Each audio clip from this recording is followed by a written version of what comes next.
In this video, we're going to dive deep into 3 hours of Family Guy lore to fall asleep to, but it's dark theories. And our story begins right at the very start of the series, where the unsettling foundations of the Griffin family's dysfunction and darkness were laid bare.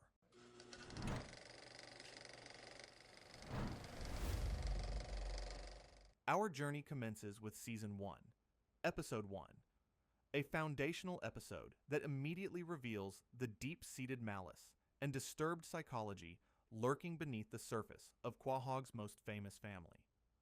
We open not with the Griffins, but with a parody sitcom where a father punishes his son with a snake pit and his daughter with a chamber of fire for tattling. This initial scene, though comedic, sets a surprisingly dark tone for the series, hinting at extreme, disproportionate punishments and a casual acceptance of cruelty. Back in the Griffin living room, the family is watching this unsettling television. Lois comments on how a boy could go so wrong, while Peter attributes it to a crummy neighborhood. It's a quick, almost throwaway moment, but it introduces the idea of moral decay and dangerous environments right away. The true darkness, however, quickly emerges. We see Stewie, a baby barely 1 year old, intently using a screwdriver on a blue and yellow ray gun. He calmly explains that his mind control device is nearing completion. When Lois, his mother, takes the device away, dismissing it as a toy, Stewie unleashes a torrent of chilling dialogue. He curses her as a vile woman who has impeded his work since the day he escaped from her wretched womb. He refers to his birth as his victory day, the fruition of his deeply laid plans to escape from that cursed ovarian Bastille. His words are not those of a pouting child, but of a calculated, deeply resentful, and psychopathic genius planning matricide. When Lois places the ray gun on a high shelf, he coolly promises, "Mark my words, when you least expect it, your comeuppance will come." This isn't just a running gag. It's a declaration of war from a baby who genuinely intends to kill his mother. Meanwhile, Peter's own brand of dysfunction unfolds.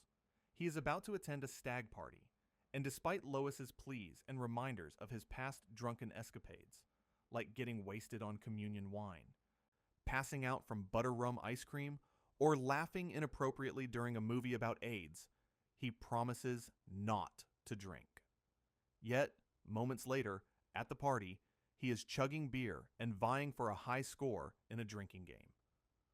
When his pornographic tape turns out to be a history class recording, Peter's solution is disturbingly simple. Boys, we're gonna drink till she's hot," referring to the Statue of Liberty. This illustrates his profound immaturity and his habit of turning to alcohol as an immediate, destructive coping mechanism, ignoring any consequences or promises. The next morning, Peter is passed out on the kitchen table, hungover. Lois confronts him about drinking 37 beers.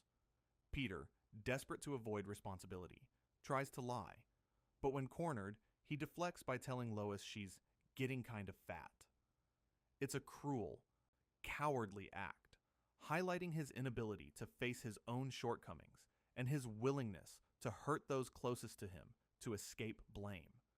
His irresponsibility has real-world consequences beyond his family. At his job at Happy-Go-Lucky Toys, Inc., Peter falls asleep on the conveyor belt, allowing hazardous items like knives, power strips, and even a porcupine to pass as children's toys. This negligence leads to numerous injuries and Peter's swift firing, a stark reminder of how his personal failings can spill over into public harm. When he returns home, the family's reaction is telling. Meg cries about not affording lip injections, and Chris cheers him for fighting the machine. There's a profound lack of understanding or empathy for the severity of the situation. Later, a mysterious gunshot rings out from the ceiling. When Lois asks what it was, Stewie is casually seen holding a sandwich with a gun barrel sticking out, nonchalantly stating, "It's tuna fish and nothing else." This moment, almost played for laughs, is deeply unsettling, confirming Stewie's access to and comfort with firearms, reinforcing his earlier threats against Lois. Unable to tell Lois the truth about his job loss, Peter considers Brian's advice to be honest, but ultimately dismisses it. His subsequent attempt to solve their financial problems is to commit welfare fraud after mistakenly receiving a check for $150,000. He even enlists his children to scatter car parts on the front lawn to complete the image of poverty. This reveals a family unit that, rather than pull together responsibly, descends into deception and illegal activity, with Peter leading the charge. The climax of this initial descent into darkness arrives during Peter's trial for welfare fraud. After Lois delivers a heartfelt speech about loving Peter despite his flaws, the judge is moved, but then, in a darkly comedic twist, sentences Lois to jail with Peter. Just as the Kool-Aid Man bursts through the courtroom wall and then awkwardly retreats, creating a momentary distraction, Stewie, hidden in the gallery, seizes his opportunity. He zaps the judge with his mind control ray, forcing the judge to release Peter and reinstate his job. This moment is a chilling confirmation of Stewie's capabilities and his willingness to manipulate justice to suit his family's needs, or perhaps simply his own amusement. It shows that even in the face of accountability, the Griffins can escape consequences through external, often sinister, intervention. This first episode lays a disturbing groundwork for the series. A baby with murderous intent, a father who is irresponsible, cruel, and willing to break the law, and a family that often enables or is oblivious to the dark forces around them.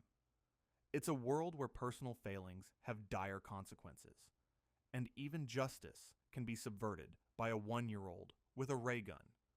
If you're enjoying this video, don't forget to subscribe and hit the like button to help the channel grow. Now let's continue. Stewie's obsession didn't stop there. In Season 6, it took a far more creative and chilling turn, culminating in a moment that truly redefined the show's dark potential. Our journey continues with Season 6, Episode 4, an episode that fulfills Stewie's long-standing, deeply disturbing desire with shocking precision. The episode begins with the standard Family Guy opening sequence, a seemingly cheerful prelude to the darkness that is about to unfold. The actual narrative opens in a fancy restaurant, where the Griffin family is celebrating Lois's birthday. Chris and Meg give her Topol, the smoker's tooth polish, a somewhat crude hint about her smoking habits. Brian, however, presents her with 2 tickets for a cruise, a gift that immediately sparks tension. Peter is furious that Brian exceeded their $20 gift limit, and Brian is visibly disappointed when Lois assumes the second ticket is for Peter, not him. This small interaction hints at Brian's unrequited affection for Lois, a detail that adds another layer of complexity to the family dynamics. A brief cutaway shows Stewie in a movie theater, dissecting the plot of The Lake House, a film that involves a time-traveling mailbox. He explains how Keanu Reeves sends a package 2 years into the past, only for Sandra Bullock to immediately retrieve it. This meta-commentary, while humorous, subtly foreshadows the manipulation of time and expectation that the episode will play with in a much darker context. On the cruise ship, Peter quickly gets himself into trouble, being barred from the aft section for insisting the poop deck is for pooping. This typical Peter behavior masks the sinister events about to transpire, drawing attention away from the real threat. Later, as Peter and Lois share a romantic moment on the railing, Peter confuses the actress from Titanic with Philip Seymour Hoffman, another moment of his characteristic cluelessness, setting up Lois's vulnerability. Back at the Griffin house, a storm rages outside. Stewie, with a small red wagon filled with an array of medieval and modern weapons, a mace, a chainsaw, axes, and more, discusses his gruesome plan to torture Lois upon her return. Brian, instead of being horrified, becomes disturbingly aroused by Stewie's violent fantasies, offering increasingly specific and fetishistic suggestions. This interaction is deeply unsettling. revealing a shared dark streak between the two characters and Brian's complicity in Stewie's twisted desires, even if only in fantasy. The climax arrives with chilling precision.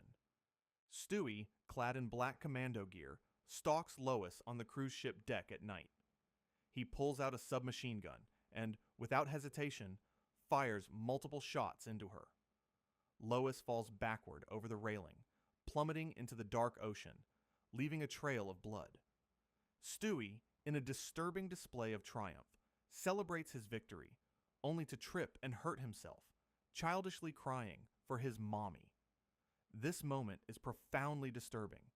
The show actually goes through with Stewie's long-running threat, depicting matricide in a surprisingly graphic and stark manner for a sitcom. The immediate shift from cold-blooded killer to crying baby highlights the profound psychological dissonance within Stewie, a blend of genius and infantile dependence. The aftermath is equally grim. News reports announce Lois's disappearance, and the family watches, devastated. Joe Swanson informs a grieving Peter that the search has been called off, leading to Peter's dramatic, slow-motion "No!" A title card then proclaims 1 year later, revealing a changed Griffin household. Peter dates a stick figure, and Meg, in a truly dark turn, has taken over the motherly role. Stewie, sitting in his high chair, secretly gloats about getting away with the murder. The casual acceptance of Meg in the maternal role, despite her constant abuse, hints at the family's deep-seated dysfunction and their inability to truly cope with loss. Instead, merely adapting to a new, unsettling normal. Brian, ever the more observant, becomes suspicious, finding a speedboat rental receipt in Stewie's room. Meanwhile, Joe, Cleveland, and Quagmire, also suspicious of Peter, search the Griffin's trash and find a gun along with a child's drawing that reads, "Die Lois Die," which they mistakenly attribute to Peter. This misdirection is crucial, allowing Stewie to evade immediate suspicion and setting up a wrongful accusation. Peter is arrested and put on trial for Lois's murder. Various characters, including Carter Pewterschmidt and Chris, testify against him, painting a picture of Peter as a volatile and capable killer. As the judge prepares to sentence Peter to life in prison, the courtroom doors dramatically burst open. A silhouetted figure stands in the doorway. It is Lois, alive and well. The courtroom erupts in shock. Lois explains that Peter didn't kill her, but someone else did. She then dramatically points at a stunned Stewie and declares, "It was Stewie!" The episode ends on this shocking cliffhanger, leaving the audience to grapple with the implications of Stewie's successful murder attempt and Lois's unexpected return. This episode is a masterclass in dark lore, taking one of the show's longest-running gags, Stewie's desire to kill Lois, and making it terrifyingly real. It forces us to confront the true extent of Stewie's psychopathy, the casual acceptance of violence within the family, and the unsettling idea that even the most heinous acts can be planned and executed by the most unlikely of characters. The events here fundamentally alter the perception of the Griffin family, revealing a deeper, more disturbing reality than previously imagined. The shocking return of Lois and her accusation sets the stage for even more unsettling revelations, exposing not only Stewie's murderous tendencies, but also Lois's own capacity for brutal revenge. Our journey continues with Season 6, Episode 5, the direct continuation of the previous chapter, which dives even deeper into the darkness with Lois's chilling backstory and Stewie's ultimate plan. The episode begins with the 5 Action News logo, setting a serious tone before immediately cutting to the Family Guy opening theme, a jarring contrast to the dramatic cliffhanger we just witnessed. The narrative picks up in the Quahog courthouse, where Peter and Lois are embracing after her miraculous return. Lois frantically tries to explain that Stewie tried to kill her, but Peter, in typical fashion, dismisses her, believing Stewie is just a baby. This refusal to acknowledge the true threat of Stewie is a recurring, unsettling theme, highlighting the family's selective blindness to his malevolence. Lois insists that Stewie is evil, and through a series of flashbacks, we learn the full, bizarre story of her death and survival. She recounts being shot by Stewie on the cruise ship and falling into the ocean. There, she was rescued by a reverse merman, a creature with a fish head and human legs. This absurd detail, while comedic, underscores the strange, almost fantastical nature of the Family Guy universe, where even death can be subverted by the truly bizarre. The reverse merman makes advances toward her, which Lois rejects, kicking him away as she walks off, suffering from amnesia. Her journey leads her to a summer camp for overweight children, and then to a diner where she befriends a young man named Derek. Derek, however, takes her to a white supremacist meeting. Lois, despite her amnesia, instinctively objects to the hate speech. It's at this moment, when someone punches her, that the impact restores her memory. This is a crucial plot point, linking physical trauma directly to the restoration of her identity and purpose. It's as if the violence she experienced sharpened her resolve. Back in the courtroom, Lois finishes her story. Joe Swanson finally realizes Stewie is a homicidal baby, and it's discovered that Stewie has vanished from the courtroom. The doors swing shut, and Joe and Peter vow to catch him, though their past efforts suggest their chances are slim. The chase begins, with Joe, Cleveland, and another officer questioning various individuals, including Superman's housekeeper Consuela at the Fortress of Solitude. These brief, humorous detours highlight the show's willingness to break reality while maintaining the underlying tension of Stewie's escape. Upon returning home, the Griffins find Stewie waiting for them, armed. He holds his family hostage, forcing Peter to admire his macaroni art of an owl, a darkly comedic moment that juxtaposes Stewie's childishness with his undeniable power. Peter, reduced to a crying mess on the floor, is utterly helpless. When Joe knocks on the door, Stewie forces Brian at gunpoint to insult Joe, further demonstrating his cruel enjoyment of manipulating others. Brian's forced insults, first about Joe's wife, and then about his perceived handsomeness, cause Joe to leave, confused and disappointed. This scene is a painful reminder of how deeply Stewie enjoys exercising control and inflicting emotional pain, even on his friends. The family is tied up on the couch, and Stewie's demands become even more perverse. He orders Lois to breastfeed him, then forces Brian to taste the milk first. This deeply disturbing act underlines Stewie's twisted attachment to Lois and his desire for ultimate control, even over her bodily autonomy. Cleveland Brown then opens the door and is immediately shot by Stewie, falling to the ground. The family's horror is palpable, and Peter's attempt to comfort Lois by saying Cleveland is in heaven is quickly undercut by a cutaway, showing Cleveland arguing with St. Peter about credit card policy at the pearly gates, adding a layer of gallows humor to the violence. Stewie, with Brian as his hostage, drives away in a Toyota Prius, dragging Cleveland's body behind them. Brian, still under duress, is forced to insult Joe again, who is innocently mowing his lawn. This repeated humiliation of Joe is a testament to Stewie's thorough and petty cruelty. On the highway, Stewie, gun pointed at Brian, reveals his grand plan for world domination. He has a flashback to his failed American Idol audition, where judges like Simon Cowell harshly criticized his singing, with Simon even suggesting he wanted to shoot him in the face. This flashback offers a rare glimpse into Stewie's vulnerabilities and hints that his megalomania might stem, in part, from a deep-seated insecurity and a desire for recognition and power that he feels he was denied.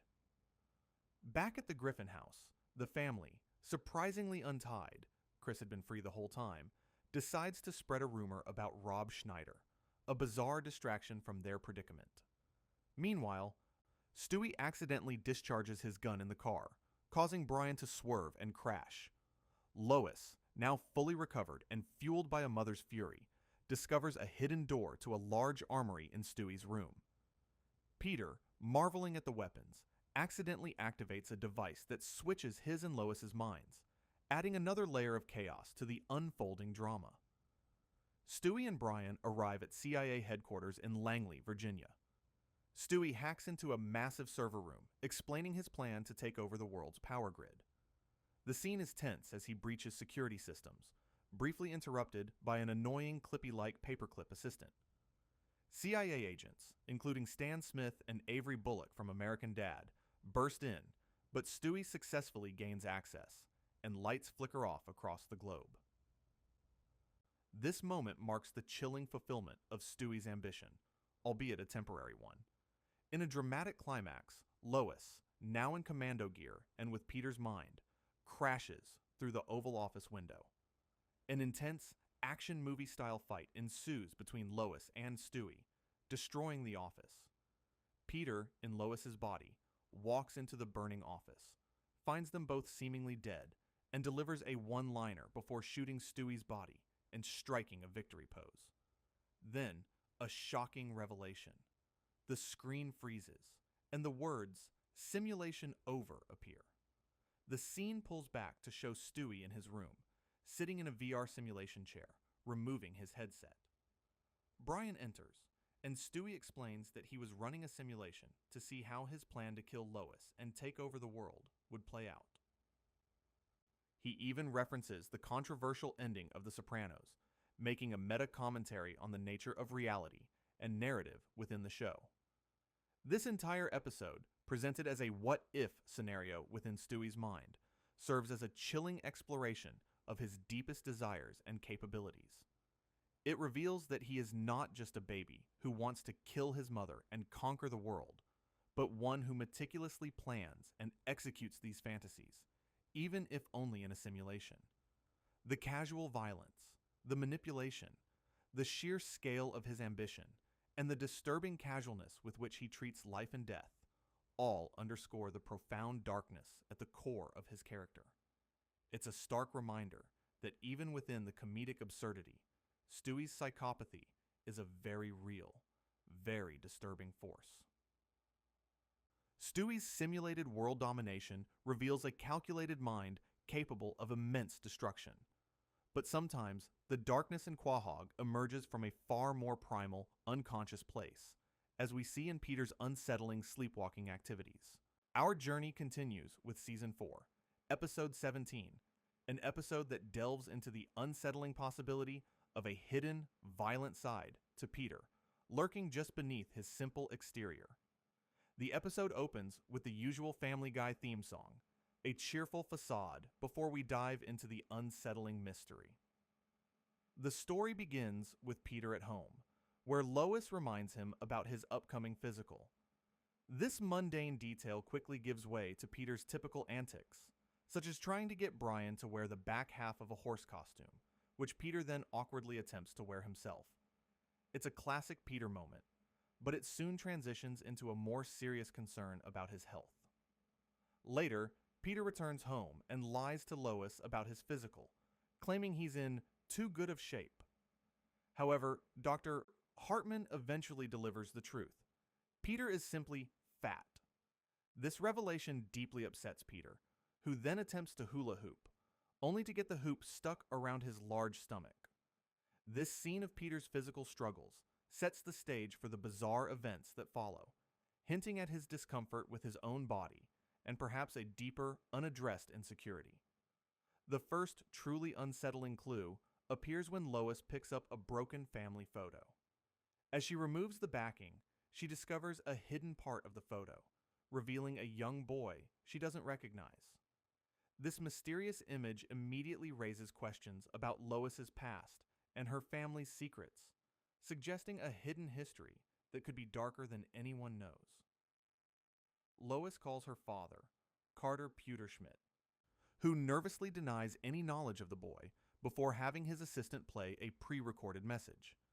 This evasive behavior from a typically unflappable character hints at a significant, long-held secret within the Pewterschmidt family.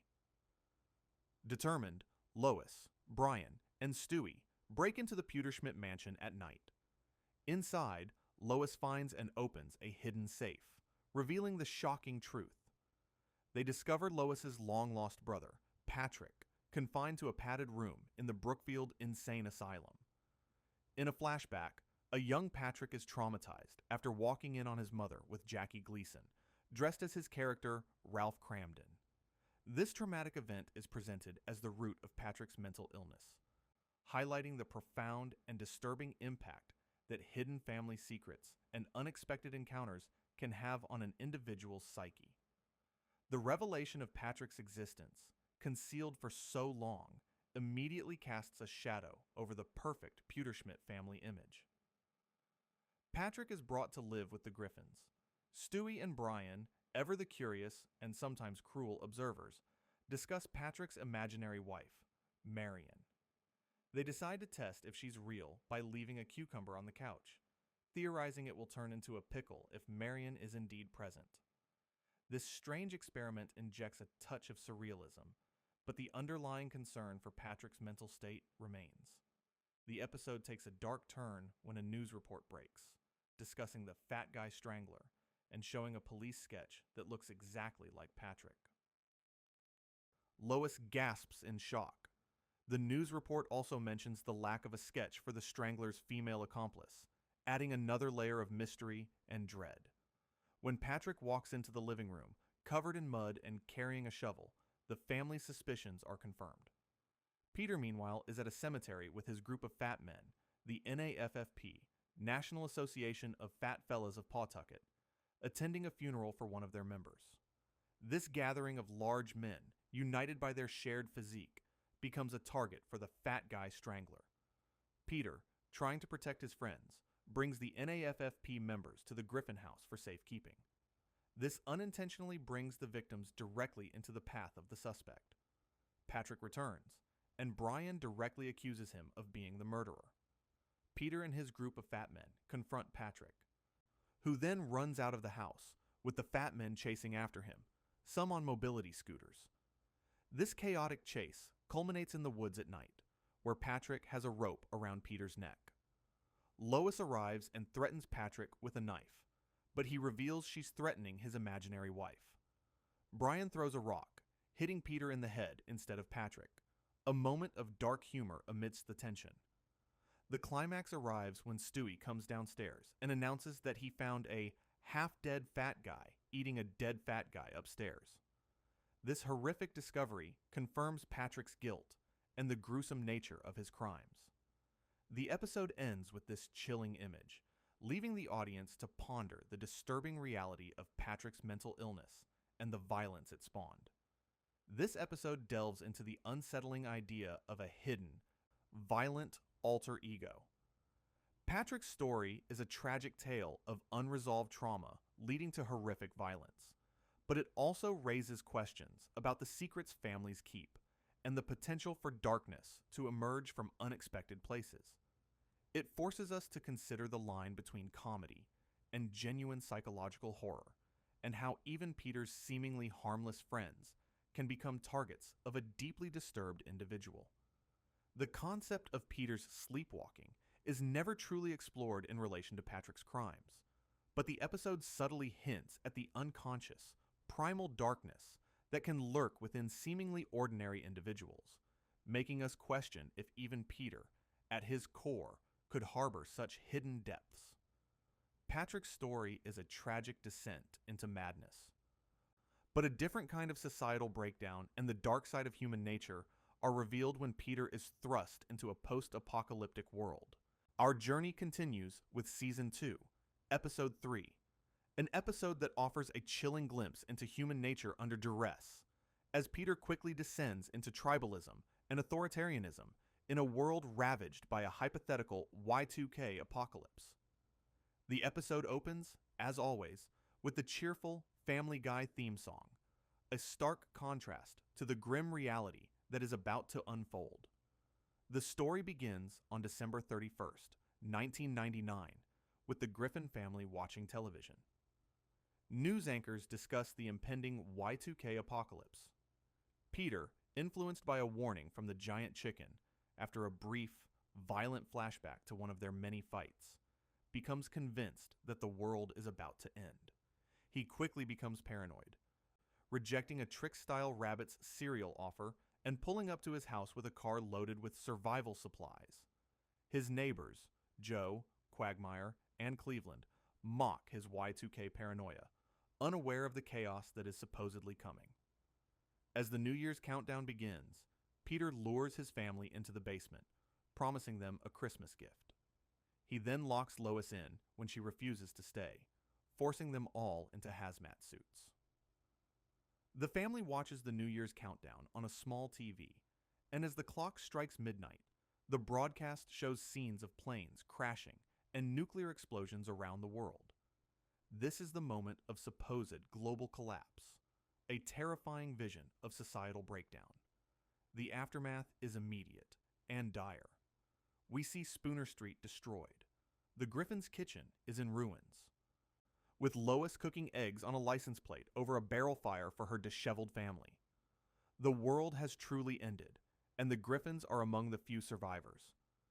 Cleveland enters the destroyed house, carrying Quagmire, who is now horrifyingly fused to his hip, forming a single entity called Quagland. This grotesque transformation underscores the body horror and extreme consequences of the apocalypse, making the familiar characters truly suffer. Peter, still in his hazmat suit, quickly displays his opportunistic and gluttonous tendencies. He force-feeds a can of beans to Tom Selleck on TV, a bizarre cutaway gag, and then eats an entire box of dehydrated food, drinking water afterward, causing him to inflate like a balloon. His selfishness and lack of foresight are immediately apparent, even in the face of global catastrophe. As Peter and Brian walk through the destroyed city, they discover the ruins of the Quahog 5 news station. There, they find Tom Tucker and Diane Simmons cannibalizing the body of Asian reporter Trisha Takanawa. This horrific scene is a stark portrayal of humanity's descent into savagery when faced with extreme survival. The news anchors, once symbols of order, are now reduced to primal, desperate acts. The Griffin family packs up their car and encounters a Mad Max-style gang. To pass, they are forced to play a game of Family Feud, which ends with Peter giving a wrong answer. This bizarre interaction highlights the absurdity and danger of this new world, where even games can be a matter of life or death. They also encounter Randy Newman playing the piano and singing about what he sees. A surreal and unsettling moment that adds to the dreamlike quality of their journey. Their journey leads them to a miraculous discovery: the Twinkie Factory, built into a mountain and filled with Twinkies. Peter makes a tearful speech, and the survivors enter, finding an abundance of the indestructible snack. This discovery leads to the rebuilding of a town called New Quahog around the factory, and Peter is elected mayor for life.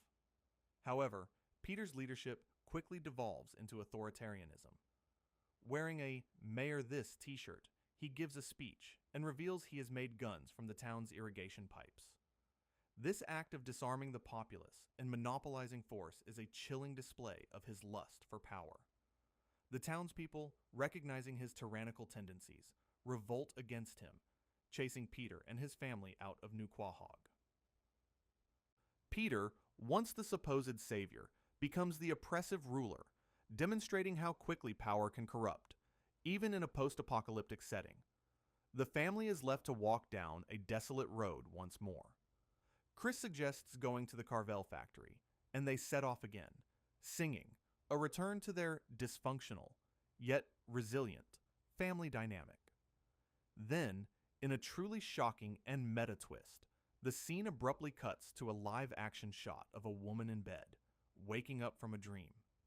She is Pam from the TV show Dallas, and the entire episode, the Y2K apocalypse and Peter's rise and fall, was her dream. Her husband, Bobby Ewing, is in the shower. This revelation completely undermines the events of the episode, turning a dark, apocalyptic scenario into a mere figment of imagination. While the "it was all a dream" ending might seem to negate the darkness, it paradoxically deepens it. The episode, by presenting such a vivid and disturbing scenario, explores profound questions about human nature. how quickly society can collapse, how easily power corrupts, and the primal savagery that can emerge when civility breaks down. That these dark potentialities could be conjured so clearly, even in a dream, makes the episode's themes all the more unsettling. It's a commentary on our collective anxieties about the end of the world and our capacity for both resilience and barbarity. It shows that Peter, when given absolute power and faced with extreme circumstances, will inevitably become a dictator, a disturbing insight into his core character. Peter's authoritarian tendencies in a dystopian landscape are concerning. But the darkness often hits closer to home, as we witness Brian's recurring struggle with self-worth and purpose, often leading to self-destructive behavior. Our journey continues with Season 3, Episode 1, an episode that starkly exposes Brian's self-destructive tendencies and the often enabling, chaotic environment of the Griffin family, particularly through his descent into drug addiction. The episode begins with the familiar Family Guy theme song, a cheerful opening that quickly gives way to a darker exploration of one of the show's most complex characters. The narrative opens in a therapist's office, where Brian lies on a couch, lamenting that he's in a rut and nothing thrills him anymore. He confesses to watching the Behind the Music episode on Leif Garrett 18 times, a sad indicator of his deep boredom and lack of fulfillment. Dr. Bruce, his therapist, suggests volunteer work to help him focus on others. Brian, initially intrigued, then awkwardly tries to flirt with Dr. Bruce's daughter, the receptionist, leading to a hasty exit from the session.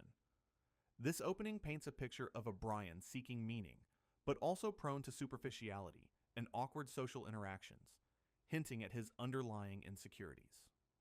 Meanwhile, at Peter's workplace, Happy-Go-Lucky Toys, Inc., Mr. Weed announces a company picnic to combat worker fatigue and 2 deaths. This darkly comedic detail about workplace fatalities sets a grim backdrop for the episode's themes of escapism and consequence. Peter's attempts at matchmaking between his co-workers, Derek and John, are predictably disastrous, leading to John angrily storming off after Peter implies he's gay. Brian's volunteer efforts are equally disastrous. As a guide dog for a blind man, he walks the man directly into a movie theater ticket booth, and then, inside the theater, gives a bored, unhelpful commentary on the movie, which he wasn't even listening to. His attempt to help others is half-hearted and ineffective, further solidifying his sense of being lost. He then tries volunteering at a nursing home, playing checkers with an elderly woman named Pearl. Pearl, in immense pain, pleads with Brian to pull the plug on her life support. Brian, conflicted, almost complies, but Pearl suddenly sits up, revealing she was testing him, and calls for a nurse, accusing Brian of trying to kill her. Brian, furious, calls her twisted, but the moment exposes his susceptibility to manipulation and his own dark thoughts about ending suffering, or perhaps simply escaping his own rut. At the company picnic, Peter participates in Catch the Greased Up Deaf Guy, a chaotic and absurd event where a naked greased man is chased. Peter, predictably, slips and falls, and the deaf guy escapes into the woods.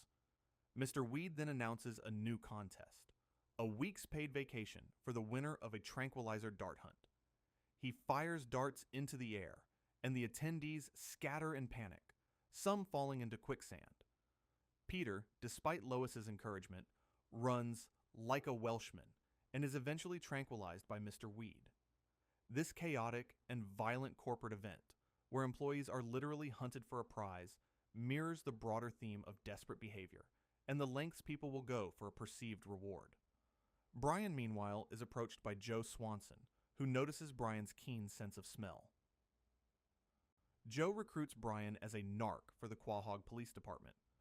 Brian, initially hesitant, quickly embraces the role, using his nose to expose Quagmire's recent trip to Manila and his escapades with 3 Filipino women, a detail Brian corrects Quagmire on. This new job provides Brian with the rush he's been looking for. He quickly proves effective, busting a drug ring hidden in a Sunday school class, where midgets are processing cocaine behind a poster of Jesus. This discovery leads to a chaotic fight scene and the arrest of the midgets. The officers praise Brian, and he attributes his success to God for blessing him with his nose and a few other equally amazing appendages. When Joe prepares to take the confiscated cocaine down to evidence, Brian eagerly volunteers, then immediately takes the briefcase into the men's room. This moment is the turning point, as Brian, having found his rush, succumbs to the temptation of the drugs he's supposed to be fighting. He licks the cocaine off the floor, experiencing an immediate high. Brian's descent into addiction is rapid and aggressive. He becomes gaunt and jittery, smoking and losing weight. He launches into aggressive, paranoid rants, insulting his family and revealing his cocaine-fueled state. When the doorbell rings, he introduces Tina, a prostitute, to the family. He insults Lois and the rest of the family, accusing them of being hypocrites and demanding they shut the hell up before leaving with Tina, knocking over a picture frame in his rage. This dramatic exit marks his complete break from his family and his immersion in his addiction. The video then jumps to an intervention where the family and Dr. Bruce confront Brian. Meg tries to express her feelings, but the scene is cut short. We then see Brian jogging, still in a red tracksuit, with Peter driving alongside him in a golf cart, inviting him to mess with the pregnant teens across the lake. Brian, however, is on his way to group therapy. This brief moment shows Peter's continued bad influence and Brian's attempt to get clean. Peter then takes Brian to a teen pregnancy center at night, where they sneak into a dormitory and dip the sleeping girls' hands into bowls of warm water, causing them to urinate and scream. This act of cruel pranking, a classic Peter move, draws Brian back into his old habits and undermines his recovery efforts. In a subsequent therapy session, the counselor identifies Peter as a negative influence, but Brian defends him, calling Peter his best friend. Despite the counselor's warnings, Brian declares his therapy complete and leaves. Peter, ever insensitive, comments, "Brian, it's moments like this that make me sad you're gonna die 50 years before I do." The family and friends throw a welcome home Brian party. Lois sings a song about Brian being all coked up, but now home. Joe expresses guilt for exposing Brian to the drugs, but Brian, seemingly recovered, tells him they are all responsible for their own destiny. However, the ending takes a dark turn. Brian stands at the door with a duffel bag, announcing he's leaving. He tells Peter he has to. For me.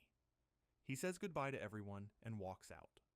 Stewie, crying, toddles after him, but Brian gets into a taxi and leaves for the airport. Stewie, heartbroken, spits on the ground in disgust as the taxi drives away, and the episode ends with "to be continued." This episode is a raw and honest portrayal of addiction and its devastating impact. Brian's search for meaning leads him down a dark path, exposing his vulnerabilities and the ease with which he can be corrupted. The family's attempts at intervention are often clumsy or undermined by Peter's influence, highlighting their own dysfunction. Brian's decision to leave, supposedly for me, can be interpreted as a genuine attempt at self-preservation, but also as a further act of self-sabotage, abandoning the very people who care about him. It's a tragic narrative that underscores the cyclical nature of his struggles and the profound loneliness that often accompanies his quest for purpose. Brian's struggle with addiction and his departure from the family is a deeply emotional moment, but the show isn't afraid to explore the ultimate consequence of such struggles as we delve into the shocking and polarizing death of Brian himself. Our journey continues with Season 12, Episode 6, an episode that sent shockwaves through the fandom by depicting the controversial and tragic death of Brian, forcing viewers to confront questions of character mortality and the show's willingness to manipulate audience emotions. The episode opens with the cheerful Family Guy theme song, which, in hindsight, serves as a poignant contrast to the sadness that is about to unfold. The narrative immediately plunges us into a high-stakes action sequence. Brian and Stewie are seen running from Native Americans in jeeps, who are firing rifles at them. They are cornered on a bridge, and Brian, in a desperate move, pushes Stewie over the side, jumping in after him to escape. They manage to get out of the water, dirty and scratched, only to encounter more modernly dressed Native Americans. This opening sequence, full of danger and pursuit, highlights the close bond between Brian and Stewie and their reliance on each other for survival. Stewie reveals that his time machine's return pad is broken and sparking, leaving them stranded in what appears to be a Native American-dominated alternate timeline. They hide behind a dumpster in an alley, observing a city populated entirely by Native Americans. A humorous cutaway shows a crowd of Native Americans rushing into a small store selling jean jackets after a larger store of the same kind opens, a satirical commentary on cultural trends. Brian and Stewie then sneak into a teepee-style house, which is a Native American version of the Griffin home, complete with an alternate Griffin family. Inside this alternate Stewie's room, they find a wooden, Native American-style time machine. Stewie picks up a wooden return pad, and they activate the machine, traveling back in time. They witness their past selves. Past Stewie is giving guns to Native Americans in front of teepees, implying he was responsible for arming them and creating this alternate timeline. And past Brian is seen flirting with a Native American woman. Stewie confronts Brian about this, a moment of lighthearted banter amidst their desperate situation. Present Stewie then drops the return pad, accidentally transporting them back to the original timeline, just as past Stewie is about to give the guns. Present Stewie takes the guns back, and they are transported away as the Native Americans start shooting arrows at them. This complex temporal paradox highlights Stewie's brilliance and recklessness, showing how his inventions often lead to unintended consequences. Back in the original timeline, in Stewie's room, he is at his small table with a laptop, running a search. Later, Brian walks down the hallway and hears a noise from Stewie's room. He enters to find the time machine completely dismantled and destroyed. Stewie explains he's getting rid of it, much to Brian's shock. Brian tries to talk him out of it, but Stewie is firm, citing his purchase of a toy at Christmas as a reason to destroy it. This decision to dismantle the time machine is pivotal, as it removes the very mechanism that could save them from future dilemmas, or in this case, a past mistake. Brian and Stewie go to a junkyard, where the dismantled time machine is placed on a conveyor belt and crushed. They stand in the junkyard, looking sad, marking the end of an era for their adventures. A red street hockey net lands in the junkyard, and Brian suggests they take it and play. Stewie, still sad, eventually agrees, as they walk home with the hockey net and sticks.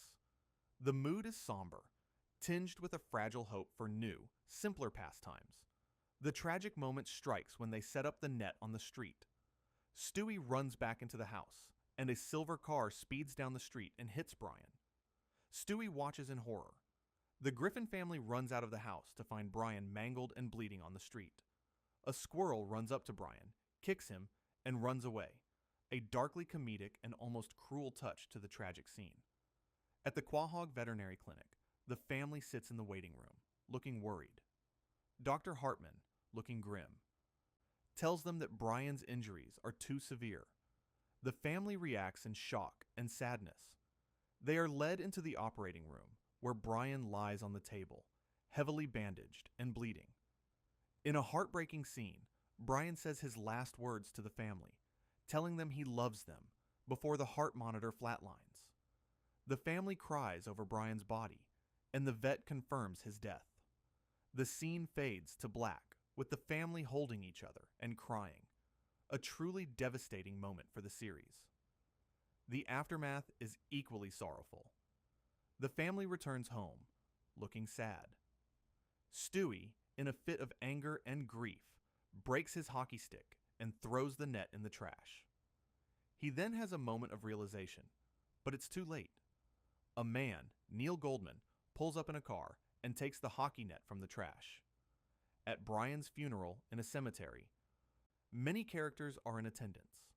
Lois gives a eulogy, and Mayor Adam West briefly appears and complains that no one came to his funeral before fading away, a surreal moment of meta-humor. Peter gives a tearful eulogy, confessing his love for Brian and comforting Lois. Stewie cries and drops a rose into the open grave as the family watches it being filled. Back at home, the family is eating breakfast, still grieving. Lois suggests getting a new dog, and Peter makes a Ghostbusters joke about getting Brian back. The family agrees to look for a new dog, much to Stewie's anger. At Quahog Pets, the family looks at rows of caged dogs. Peter finds a new dog, Vinny, who speaks to him from his cage. Vinny, an Italian-American dog, quickly bonds with Peter, who opens the cage for him.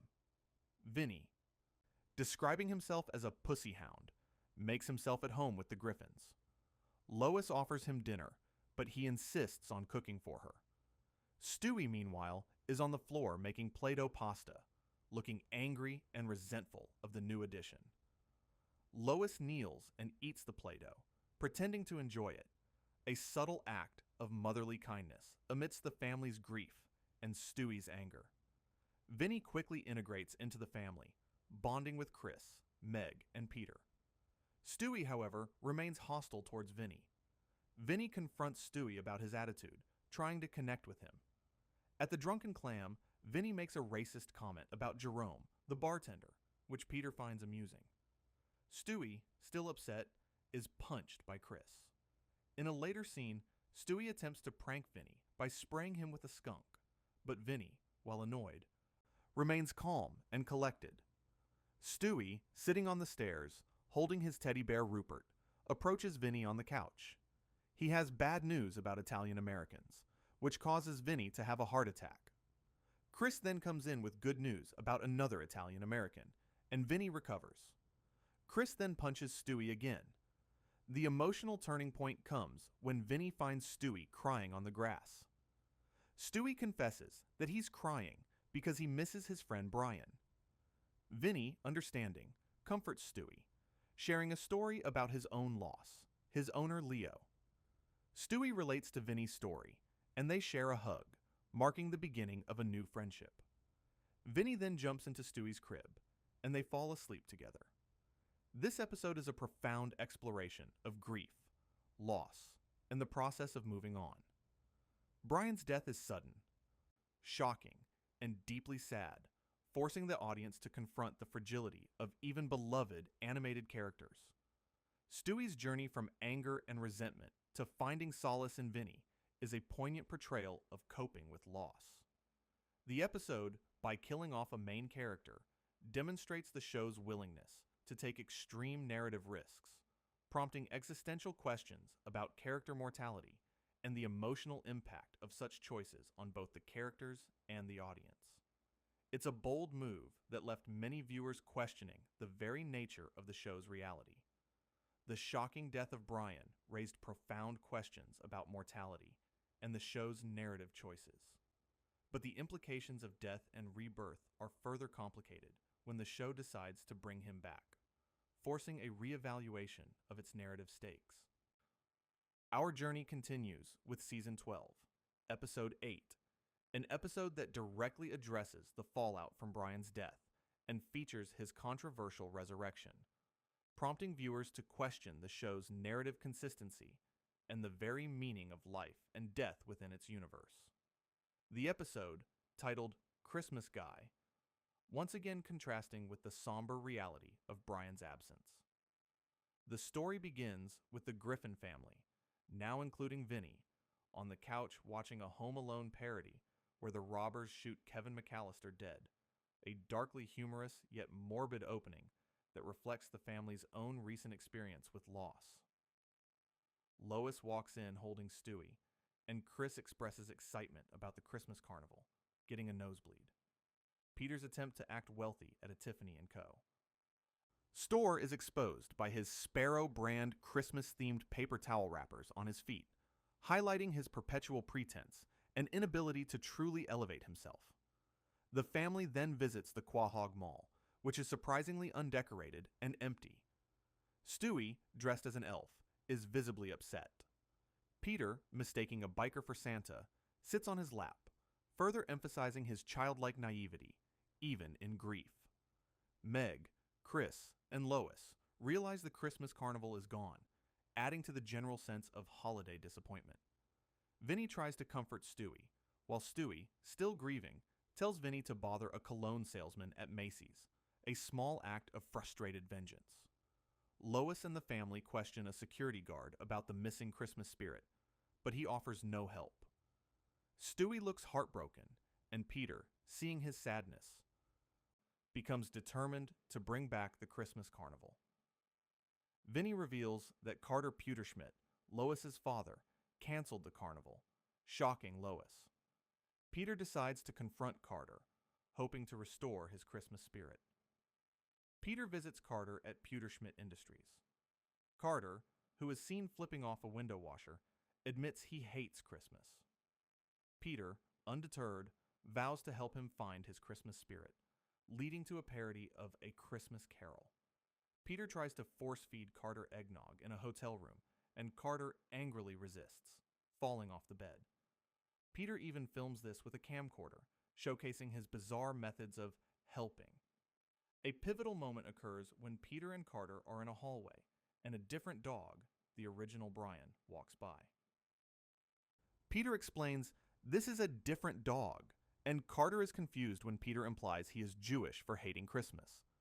This brief, almost throwaway moment is a subtle foreshadowing of the impending miracle, hinting at the possibility of Brian's return. The Quahog Mall is eventually redecorated for Christmas, with a banner announcing Carter Pewterschmidt and Jesus present the Quahog Mall, Christmas Carnival. Peter, Meg, and Chris are in line, observing Chinese carolers singing Deck the Halls with stereotypical accents, a classic Family Guy gag. Stewie, however, remains deeply sad. He sits on Santa's lap and, in a truly poignant moment, tells Santa that all he wants for Christmas is his friend Brian back, who is dead. Stewie cries on Santa's lap, and Vinny looks on sadly, witnessing the depth of Stewie's grief. The episode's credits, Christmas Guy, roll over a black background, emphasizing the emotional weight of this scene. Later, Stewie is sitting alone on the couch, still sad. Vinny, now wearing glasses and a sweater, appears, trying to cheer Stewie up by showing he's read the newspaper, a nod to Brian's intellectual interests. Vinny even presents his own version of Brian's book, Wish It, Want It, Do It, calling it Wish It, Want It, You Blew It, a darkly humorous commentary on Brian's often unfulfilled ambitions. Vinny offers to take Stewie to the mall to buy a present. At the toy store, Stewie, still sad, sees his past self from another timeline. He follows his past self through the aisles, realizing that past Stewie has the time machine return pad. Stewie devises a plan to steal the return pad from his past self, with Vinny acting as a distraction. Vinny distracts past Stewie by pretending to be a model scout, while present Stewie subtly steals the return pad from his backpack. This elaborate scheme showcases Stewie's genius and his desperate desire to undo Brian's death. In the back room of the toy store, Stewie explains to Vinny that saving Brian means he and Vinny will never have met. They share a poignant goodbye, acknowledging their friendship even as Stewie prepares to erase it from existence. Stewie activates the time machine pad and disappears. Stewie appears on the street just as the car is about to hit Brian. He pushes Brian out of the way, saving him. The car hits the inflatable hockey net instead. Stewie hugs Brian, relieved, and explains he came from the future. As he does, he begins to fade away, his timeline being erased, and then fully disappears along with the time machine pad. In the toy store, the time machine pad reappears in past Stewie's backpack, and past Stewie, who has no memory of the encounter with Vinny, looks confused. Brian and Stewie are then seen in front of their house. Brian doesn't remember the events, and Stewie, in a humorous moment, hits him in the groin with a hockey stick. On Christmas morning, the Griffin family is opening presents. Brian gives Stewie a present, a framed photo of the two of them with a plaque that says, Friends Forever. Brian and Stewie share a heartfelt moment, their friendship restored, and the trauma of Brian's death erased from their timeline. This episode is a highly controversial one, as it casually undoes a major character death, raising significant questions about the show's narrative stakes. While it provides a comforting resolution for those who missed Brian, it also highlights the arbitrary nature of life and death in the Family Guy universe, suggesting that even the most impactful events can be easily reversed through time travel. It forces viewers to reevaluate how seriously they should take future character deaths or major plot points, creating a sense of narrative impermanence.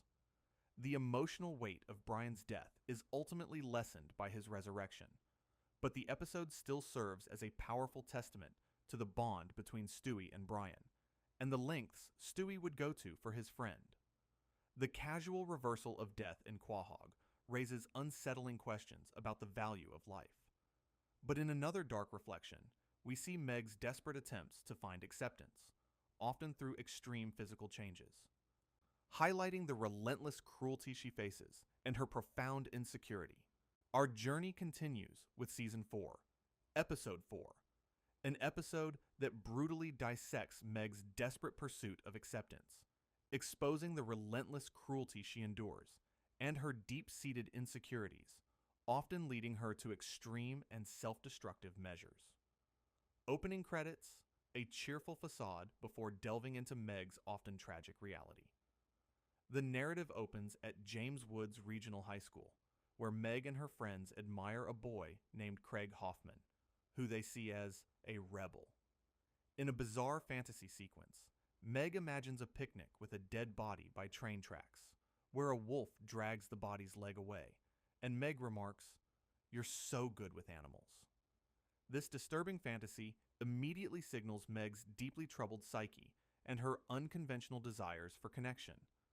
When she approaches Craig and asks him out, he cruelly rejects her, saying, "I don't go out with dudes." Distraught, Meg returns home and asks her parents if she is ugly. Peter, with his characteristic insensitivity, replies, "Well, he's a sharp kid, you might be ugly," causing Meg to cry and run away.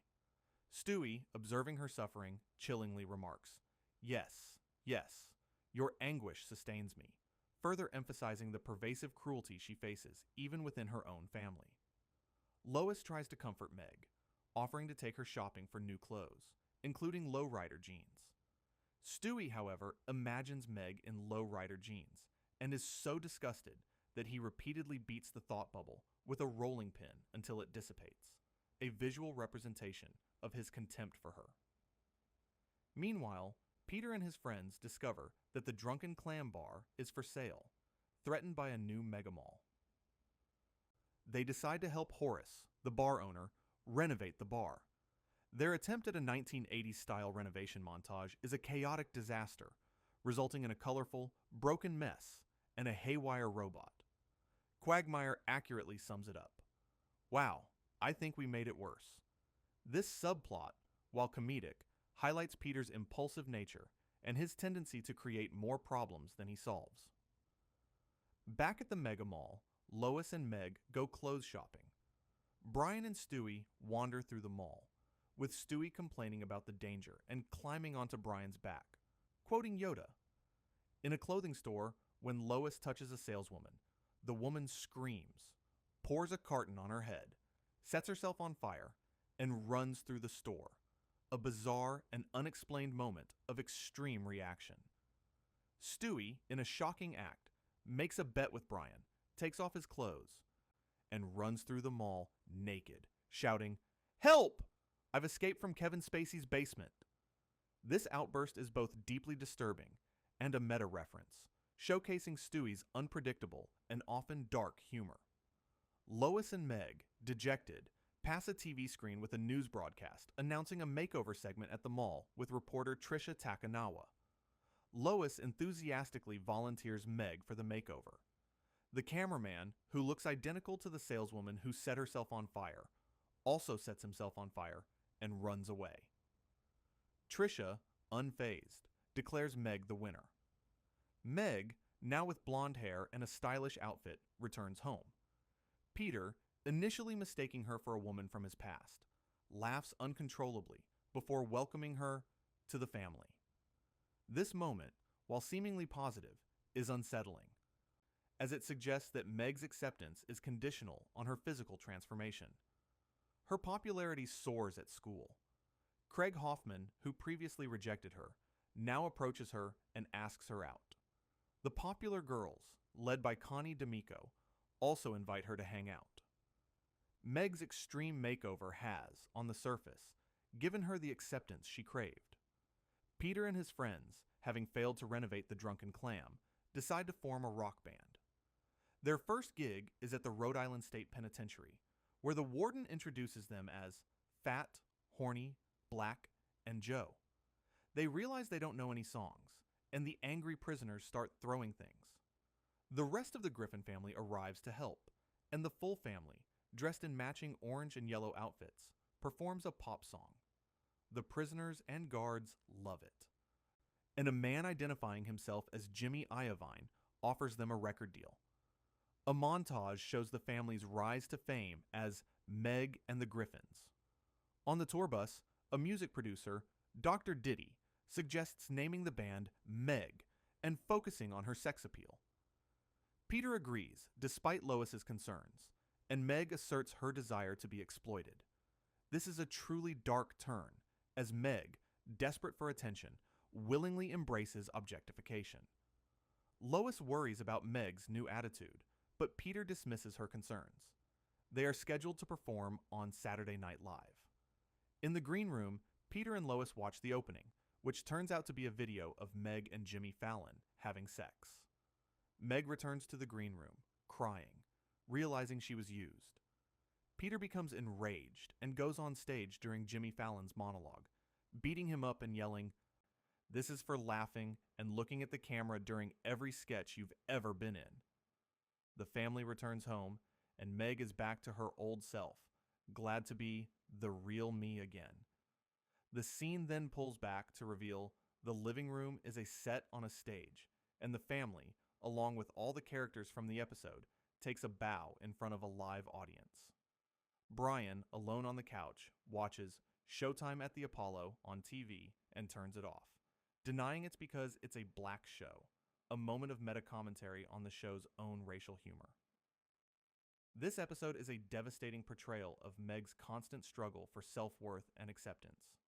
Her willingness to undergo extreme physical changes and even embrace exploitation highlights the profound psychological damage inflicted by years of abuse and rejection.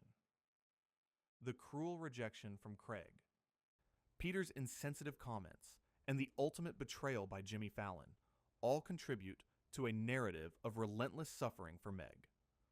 Her brief moment of popularity is hollow, built on superficiality, and ultimately leading to further trauma. The episode satirizes the entertainment industry's exploitation of young women, but for Meg, it's a deeply personal and tragic journey.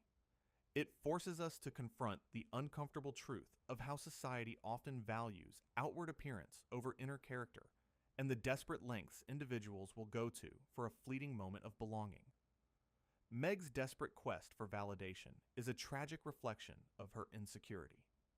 This theme of seeking external validation, often through superficial means, is echoed in Brian's own struggles, as he considers replacing himself with a younger, more energetic version. Our journey continues with Season 7, Episode 5, an episode that offers a dark commentary on aging, self-loathing, and the pursuit of superficial validation, as Brian grapples with feeling old and replaceable. The episode opens with the standard Family Guy animated sequence, a cheerful introduction that soon gives way to Brian's existential crisis.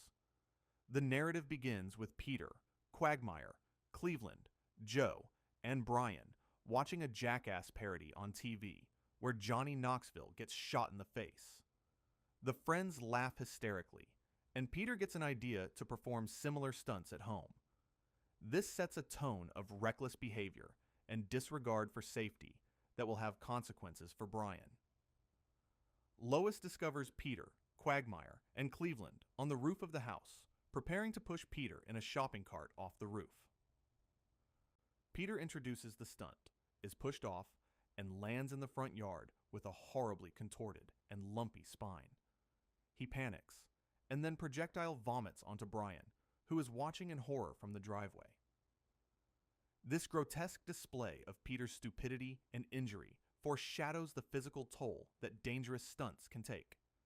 In another stunt, a naked quagmire stands outside with honey smeared on his crotch as Cleveland opens beehives, unleashing a swarm of bees. Peter antagonizes the bees, leading to them angrily swarming and stinging quagmire all over his body as he screams in pain. Joe then shaves a large strip down the back of Brian's head with hair clippers, causing Brian to yelp in pain.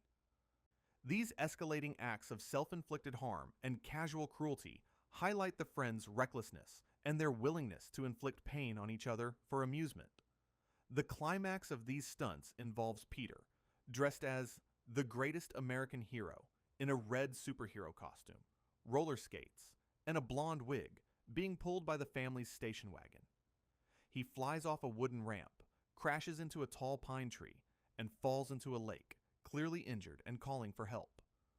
Brian, with a bandage on his head from being shaved, jumps into the water to save him, followed by Joe in his wheelchair. Back in the living room, Peter sits with his arm in a sling and scratches on his face. Lois scolds him for endangering Brian, emphasizing Brian's age in human years. This seemingly innocuous comment about Brian's age triggers an existential crisis in him.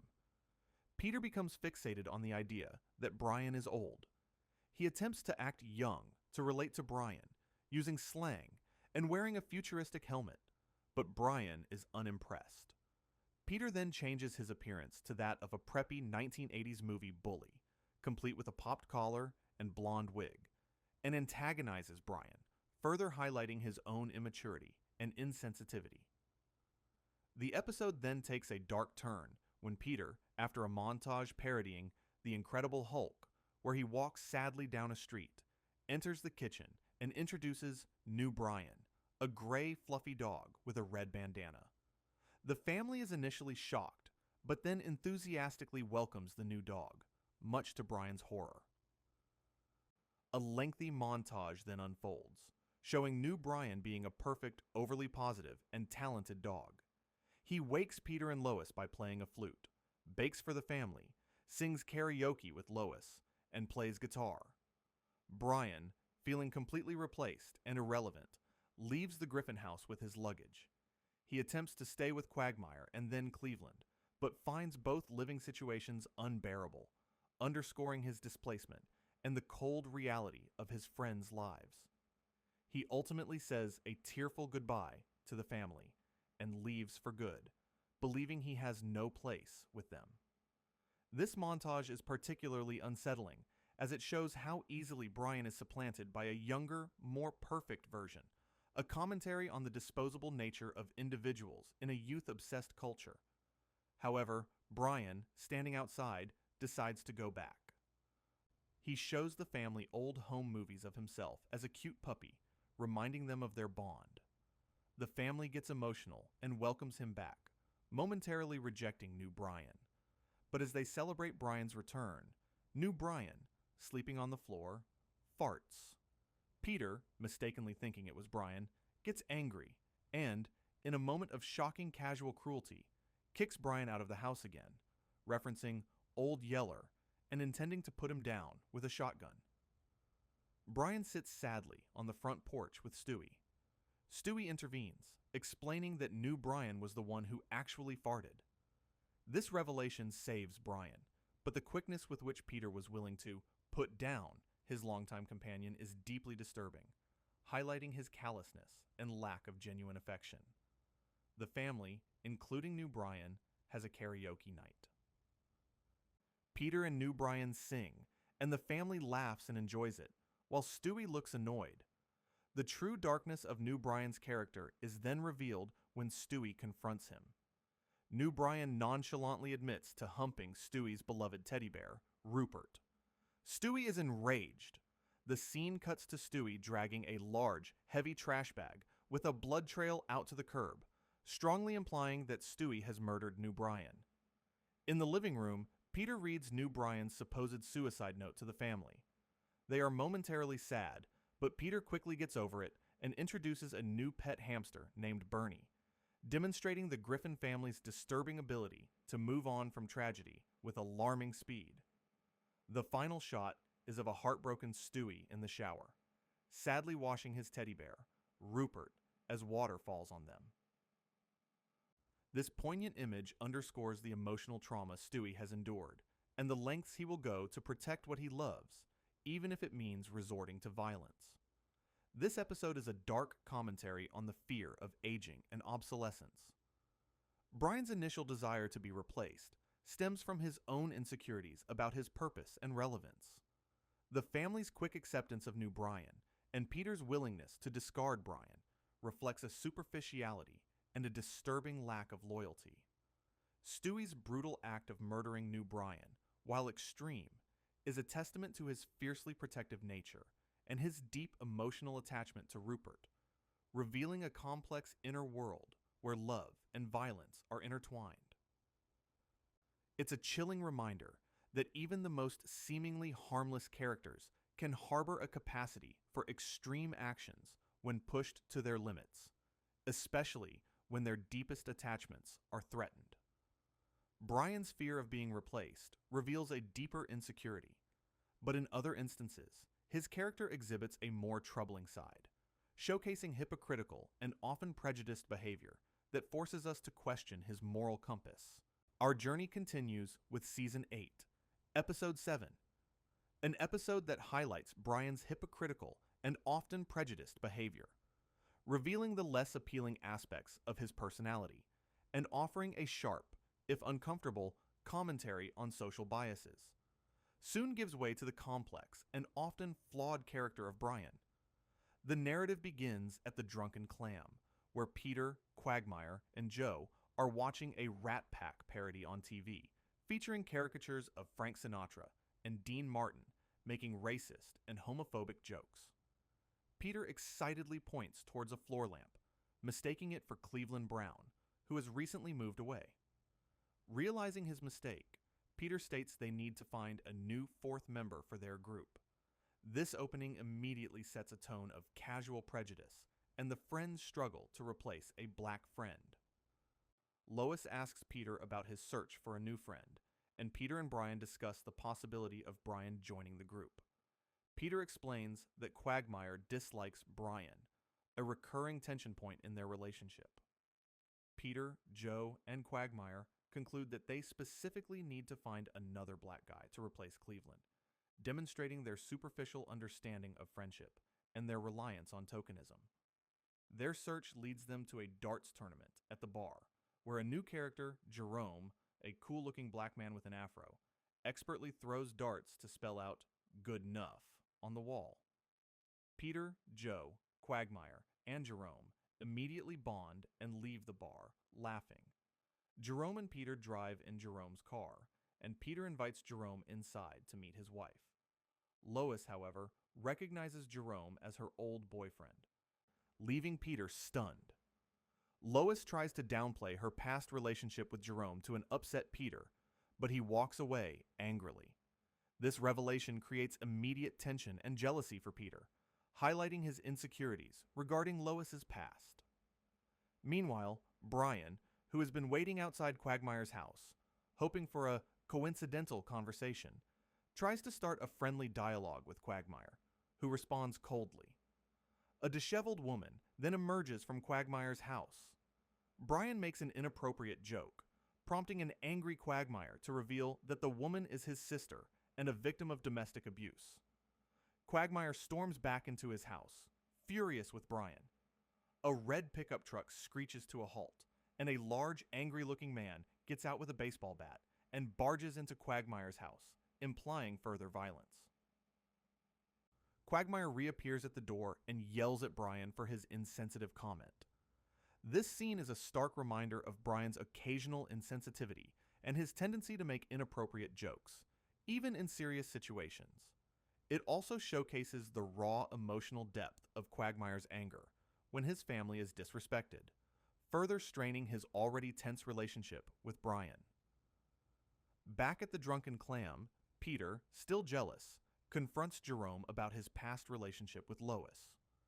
Peter, drunk and muttering angrily to himself, sees Jerome watching TV through his living room window. Misinterpreting the show playing, Peter angrily throws his beer bottle through the window, which shatters a lamp and starts a fire. Peter looks on in horror. Lois informs Peter the next morning that Jerome's house burned down. Peter looks guilty as Jerome vows revenge on the person who started the fire. Lois offers to let Jerome stay at their house, and Peter protests, but his spinning beach ball of death cursor appears over his face, indicating a system freeze, a meta joke about his inability to object. In the kitchen, Peter and Chris hear moaning sounds. They enter to find Lois, Meg, and Jerome enjoying scones that Jerome has baked. Lois starts choking on a scone, and Jerome performs a series of increasingly suggestive Heimlich maneuver thrusts on Lois, ripping off both of their shirts in the process. Stewie cheekily references the famous line from When Harry Met Sally. Peter is clearly uncomfortable, his jealousy still simmering. Brian, meanwhile, is in the bathroom, getting ready for a night out. Stewie enters, and Brian explains he has tricked Quagmire into a date. Inside the limo, Quagmire is shocked and devastated to find Brian instead of his old flame. He tearfully explains that she was the one that got away. Brian awkwardly tries to comfort the crying Quagmire, but the damage is done. This act of deception by Brian, motivated by his desire to manipulate Quagmire, is a clear example of his self-serving and sometimes cruel behavior. At a steakhouse, Brian attempts to make small talk with a silent and sullen Quagmire. Quagmire finally erupts into a long, angry tirade, listing all the reasons why he hates Brian. He then storms out of the restaurant, leaving a stunned Brian alone at the table. This moment is a brutal, unfiltered attack on Brian's character, exposing his arrogance, hypocrisy, and self-righteousness from Quagmire's perspective. It's a rare moment of unfiltered emotion in the show, highlighting the deep animosity that exists between them. Peter, overcome with guilt about burning down Jerome's house, apologizes to Lois, and then to Jerome at the Drunken Clam. They reconcile and shake hands. Jerome then makes a confession to Peter about Meg, though the details are not immediately revealed. Brian quietly enters Stewie's bedroom. A dejected Brian admits his night was a failure. Stewie comforts him and invites him to sleep in his room. In the darkness, a loud farting sound is heard, a final moment of toilet humor that contrasts with the emotional intensity of the episode. This episode is a critical examination of Brian's moral failings, his insensitivity towards Quagmire's sister, his deceptive manipulation of Quagmire for a date, and his general self-righteousness paint a picture of a character who, despite his intellectual pretensions, often acts selfishly and without empathy. Quagmire's tirade, while harsh, highlights many of Brian's unlikable qualities, forcing the audience to confront the less appealing aspects of his personality. It's a dark mirror reflecting societal biases and the complexities of friendship, reminding us that even beloved characters can harbor significant flaws and prejudices. Brian's hypocritical behavior and self-serving actions are deeply troubling. This pattern of irresponsibility and the perpetuation of dysfunctional family dynamics extend even further, as we explore Brian's abysmal parenting skills and neglect of his son, Dylan. Our journey continues with Season 11, Episode 10, an episode that starkly reveals, showcasing A. The episode opens with the usual cheerful Family Guy theme song, which soon gives way to a narrative exploring Brian's character flaws through the lens of fatherhood. The narrative begins at the Quahog Playhouse for the opening night of Brian's new play, A Passing Fancy. The Griffin family, dressed formally, stands in line, with Peter, Chris, and Stewie in suits, and Lois and Meg in evening gowns. A flashback shows a young, teenage Peter, dressed in a large, green carnivorous plant costume, Audrey II, waddling onto a stage and interrupting a musical duet by yelling that he has soiled himself. This absurd cutaway, while humorous, subtly sets a tone of public embarrassment and disruption, foreshadowing Brian's own public struggles. Quagmire arrives with Consuela, the cleaning lady, as his date, though she repeatedly says, no, no, no, highlighting Quagmire's questionable choices and Consuela's unwilling participation. Carter Pewterschmidt arrives in an ornate purple carriage carried by 4 tired-looking young boys, a visual testament to his immense wealth and casual exploitation. Inside the crowded theater lobby, Brian, wearing a black tuxedo, approaches the family. Peter holds up an empty Gatorade bottle, a crude reminder of his habits. Tom Tucker's voice is heard yelling from inside the theater, and Brian goes to handle the situation, showcasing his role as the more responsible, albeit still flawed, member of the family.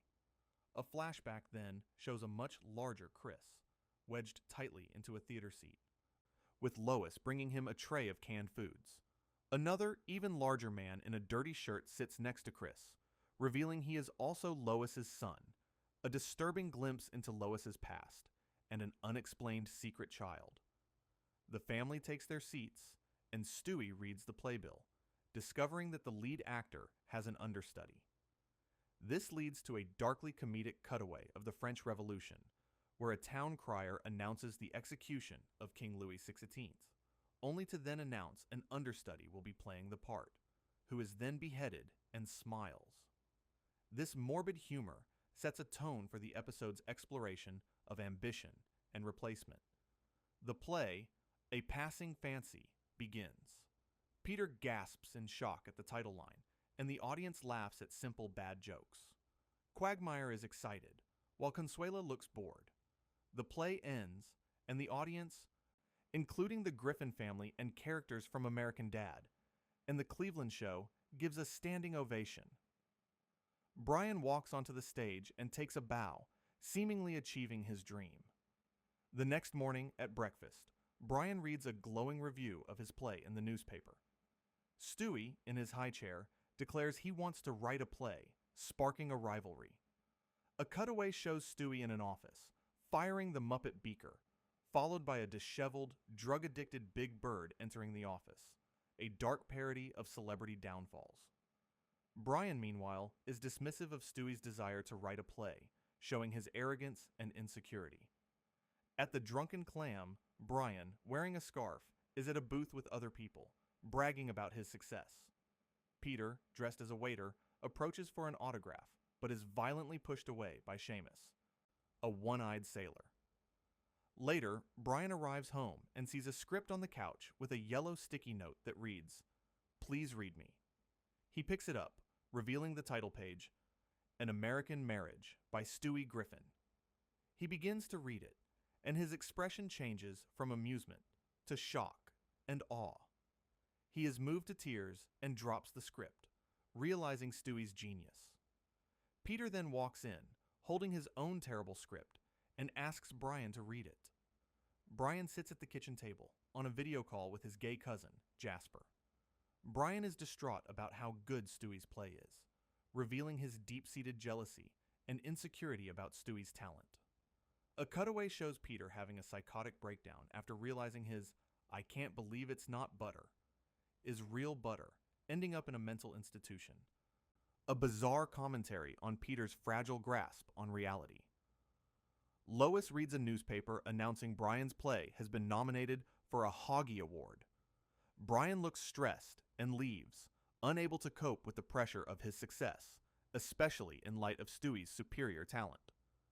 Peter, meanwhile, criticizes Meg and Chris for their lack of accomplishments, perpetuating the cycle of parental disapproval and insecurity. Brian is later seen sitting on the back steps, smoking a cigarette. Stewie approaches him, holding his script. To crush Stewie's ambition, Brian lies and tells him the play is not good. A cutaway shows a couple getting off a plane in New York City, only to be snatched away by a giant pterodactyl, a surreal moment of unexpected danger.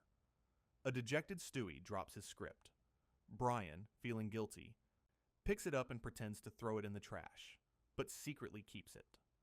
This act of sabotage is a dark display of Brian's envy. Brian enters Stewie's bedroom at night, holding a lit match. A man is standing by Stewie's crib, watching him sleep and rubbing a knife on his face. A truly terrifying and unexplained moment of horror, highlighting the pervasive danger lurking even in Stewie's room. Later, in the living room, Brian is sitting on the couch. Stewie enters, holding the now dirty and torn script, confronting Brian for trying to bury it. Stewie delivers an angry monologue about Brian's mediocrity and jealousy, exposing Brian's deep character flaws and his inability to celebrate another's success.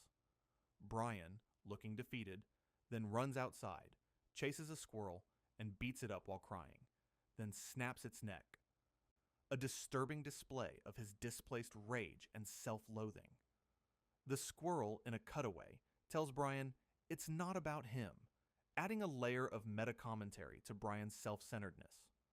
Brian is backstage at his play, a passing fancy, listening to a recording of the terrible dialogue. Stewie appears, also in a suit, and announces his own play is going to Broadway, further fueling Brian's envy. Stewie convinces Brian to come to New York for the opening of his play. In New York, at a lavish party, Brian and Stewie mingle with famous playwrights David Mamet, Alan Bennett, and Yasmina Reza. They all praise Stewie's play and then viciously mock Brian's play, further crushing Brian's self-esteem. Several playwrights at the party commit suicide in various graphic ways, a darkly satirical commentary on the cutthroat world of theater. Brian and Stewie are later sitting on the red stairs in Times Square at night. Brian is drunk, holding a bottle in a paper bag, and is deeply dejected. Stewie sits next to him and offers words of encouragement, defining Brian's voice as his depression. This is a moment of genuine connection and empathy from Stewie, despite their rivalry. At the Schubert Theater, the audience leaves Stewie's play, An American Marriage, complaining about how terrible it was. Brian and Stewie stand in the now empty entrance of the theater. Stewie reveals he rewrote his brilliant play to be terrible on purpose, so Brian could remain the successful writer in the family. As they decide to go home, a giant pterodactyl swoops down and snatches them, a final, absurd, and unexpected twist. This episode is a profound exploration of envy, mediocrity, and the complex dynamics of friendship. Brian's jealousy of Stewie's talent leads him to acts of sabotage and cruelty, highlighting his deep-seated insecurities and his struggle with his own artistic failures. Stewie's ultimate sacrifice, intentionally ruining his own masterpiece to protect Brian's ego, reveals a surprising depth of love and loyalty beneath his genius. The episode also subtly touches upon the theme of neglected parenthood, as Brian's focus on his own career and rivalry with Stewie overshadows any mention or concern for his son, Dylan, leaving us to wonder about the fate and well-being of the child he fathered. It's a tragic reminder that even those who aspire to greatness can be consumed by their own flaws, and that true selflessness, when it appears, can be incredibly powerful. Brian's neglect of his son, Dylan, is a troubling aspect of his character. This pattern of parental irresponsibility and its devastating consequences is mirrored in a different, but equally disturbing form when we examine Peter's extreme religious fanaticism. Our journey continues with Season 10, Episode 12, an episode that delves into Peter's extreme religious fanaticism and the dangerous denial of medical science, exploring the dark side of unquestioning faith and its profound impact on loved ones. The episode opens with a parody of the Little House on the Prairie opening, featuring the Griffin family, a whimsical introduction that quickly gives way to a serious and unsettling theme. The narrative begins at the Quahog Public Library, where a folk singer performs for children and their parents.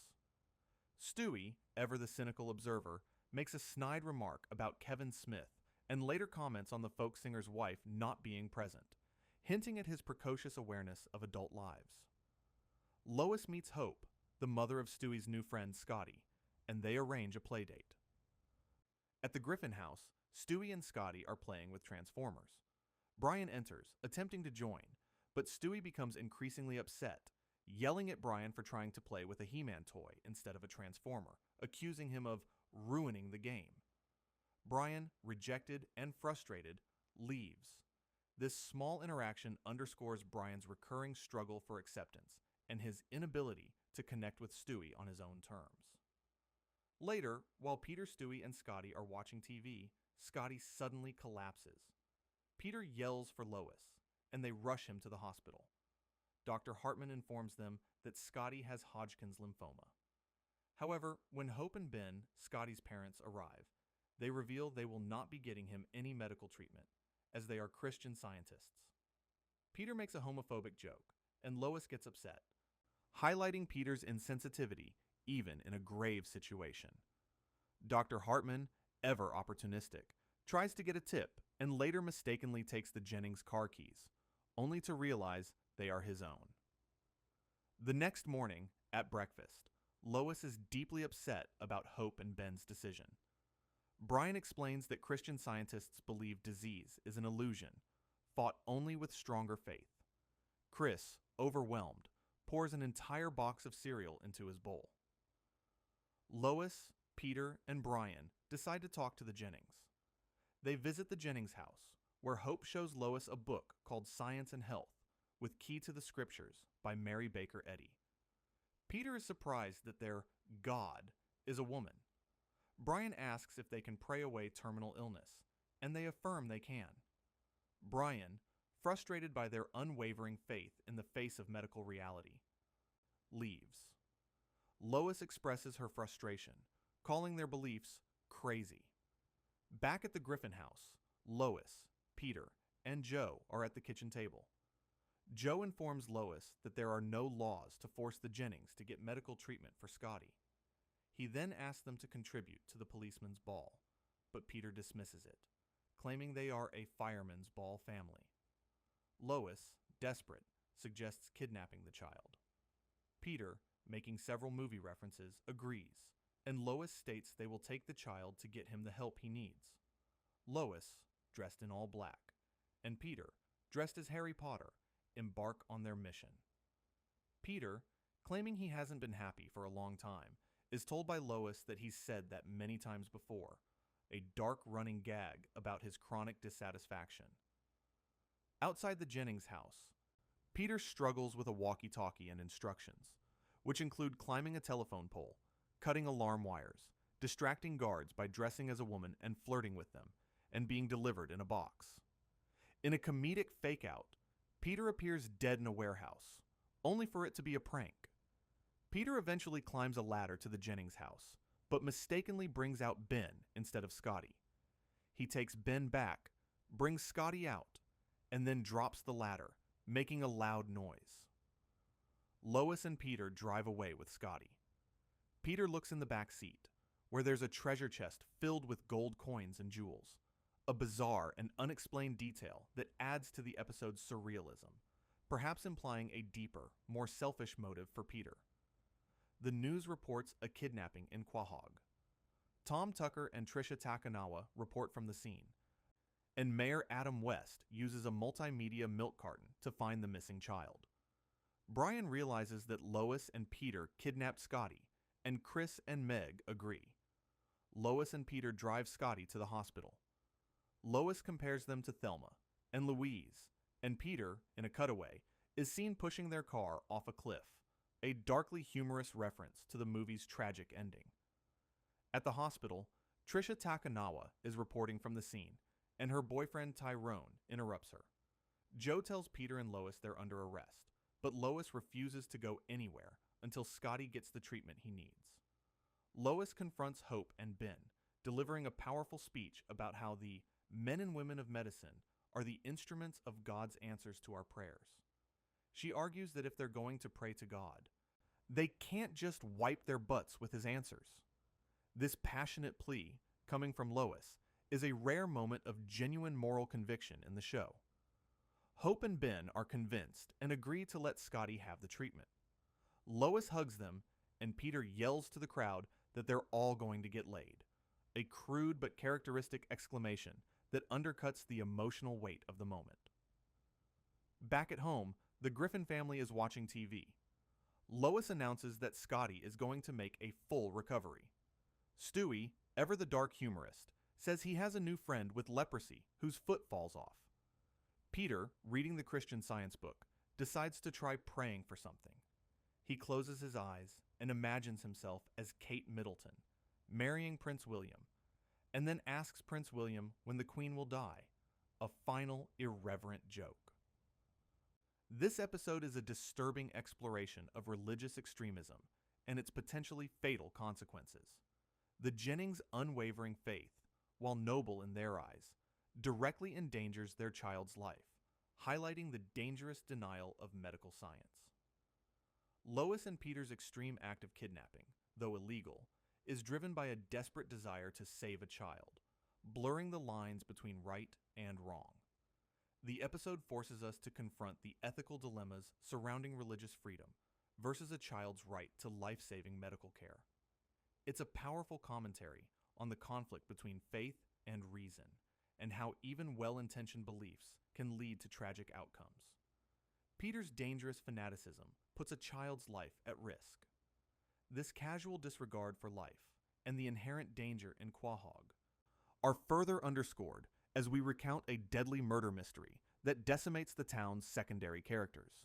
Our journey continues with Season 9, Episode 1, a special hour-long episode that plunges the characters into a classic murder mystery, revealing the inherent danger of Quahog and the arbitrary nature of life and death for its secondary characters.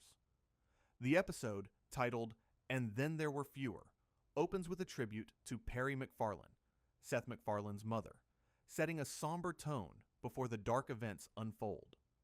The narrative begins with Peter receiving a mysterious invitation to a gala dinner in your honor at Rocky Point Manor for him and his family. The invitation doesn't state who sent it or what Peter is being honored for, but Peter, oblivious to the potential danger, is excited because it's for the whole weekend and it's free. Brian, however, is immediately suspicious, calling it clearly some kind of scam. Peter dismisses his concerns, threatening to send Brian to the kennel, a place Brian finds traumatizing. Stewie, meanwhile, makes a disgusted face, remarking that Brian stinks when you come out of there. This initial exchange sets a tone of unease and hints at the underlying dangers of Peter's impulsiveness. The Griffin family embarks on a long drive to the isolated manor. Peter, driving, entertains himself by making funny voices, showcasing his childlike innocence, yet also his obliviousness to the remote and potentially dangerous destination. The car eventually arrives at a massive, dark, Gothic-style manor on a small, isolated island, connected to the mainland by a single bridge. This eerie setting immediately evokes classic horror tropes, signaling that something sinister is afoot. As the Griffins get out of their car, other familiar Quahog residents arrive, each stating they received an identical invitation for a dinner in their honor. Joe and Bonnie Swanson, Mort and Muriel Goldman, Quagmire with his date Stephanie, Carl the convenience store clerk, Tom Tucker and Diane Simmons, and Mayor Adam West. Even Seamus, the sailor with wooden arms and legs, rows up to the shore. The sheer number of familiar faces, all lured to this remote location under false pretenses, creates a sense of impending doom. Consuela, the maid, appears at the top of the stairs, addressing everyone with her characteristic Mr., prompting Stewie and Brian to comment on her limited vocabulary.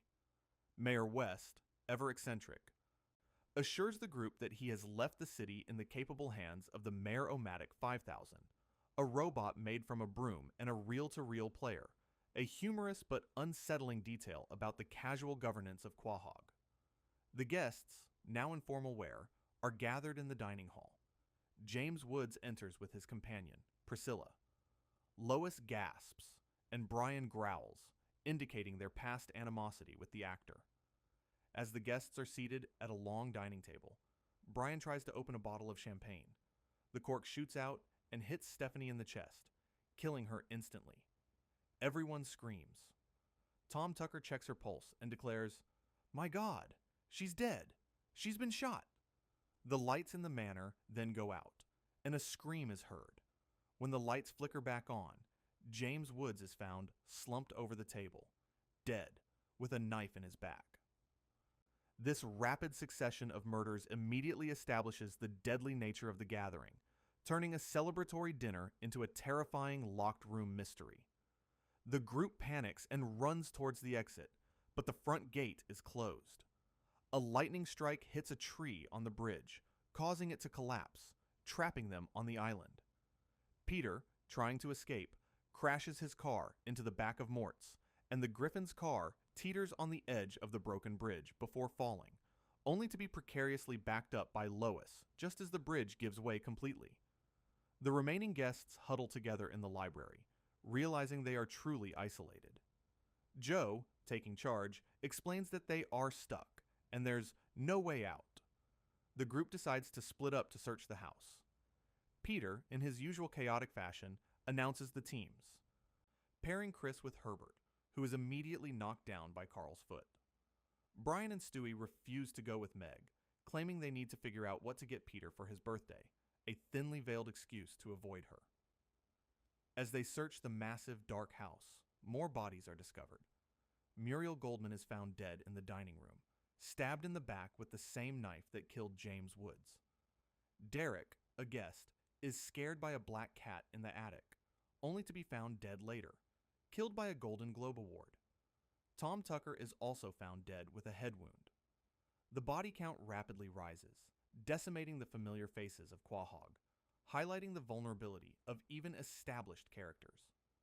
The shocking revelation comes when Diane Simmons is revealed to be the killer. Through a series of flashbacks, her motive for wanting revenge on Tom Tucker and James Woods is exposed, showing her tampering with the gun and hiding the knife. She reveals herself as the killer and holds Lois at gunpoint, confessing her entire plan of manipulation and murder. Peter bursts in, oblivious to the danger, having been trying to play his cassette tapes. Diane and Lois struggle on the edge of a cliff. As Diane is about to push Lois off, a shot rings out. Diane is shot and falls off the cliff into the water below. Lois looks up to see Stewie in a tower window, holding a sniper rifle. Stewie, ever the cold and calculating one, states, "If anybody's gonna take that bitch down, it's gonna be me." The sun rises, and Lois stands alone on the island. The police arrive, and Tom Tucker, who was apparently only wounded, not dead, is taken away in handcuffs. The remaining survivors leave the manor.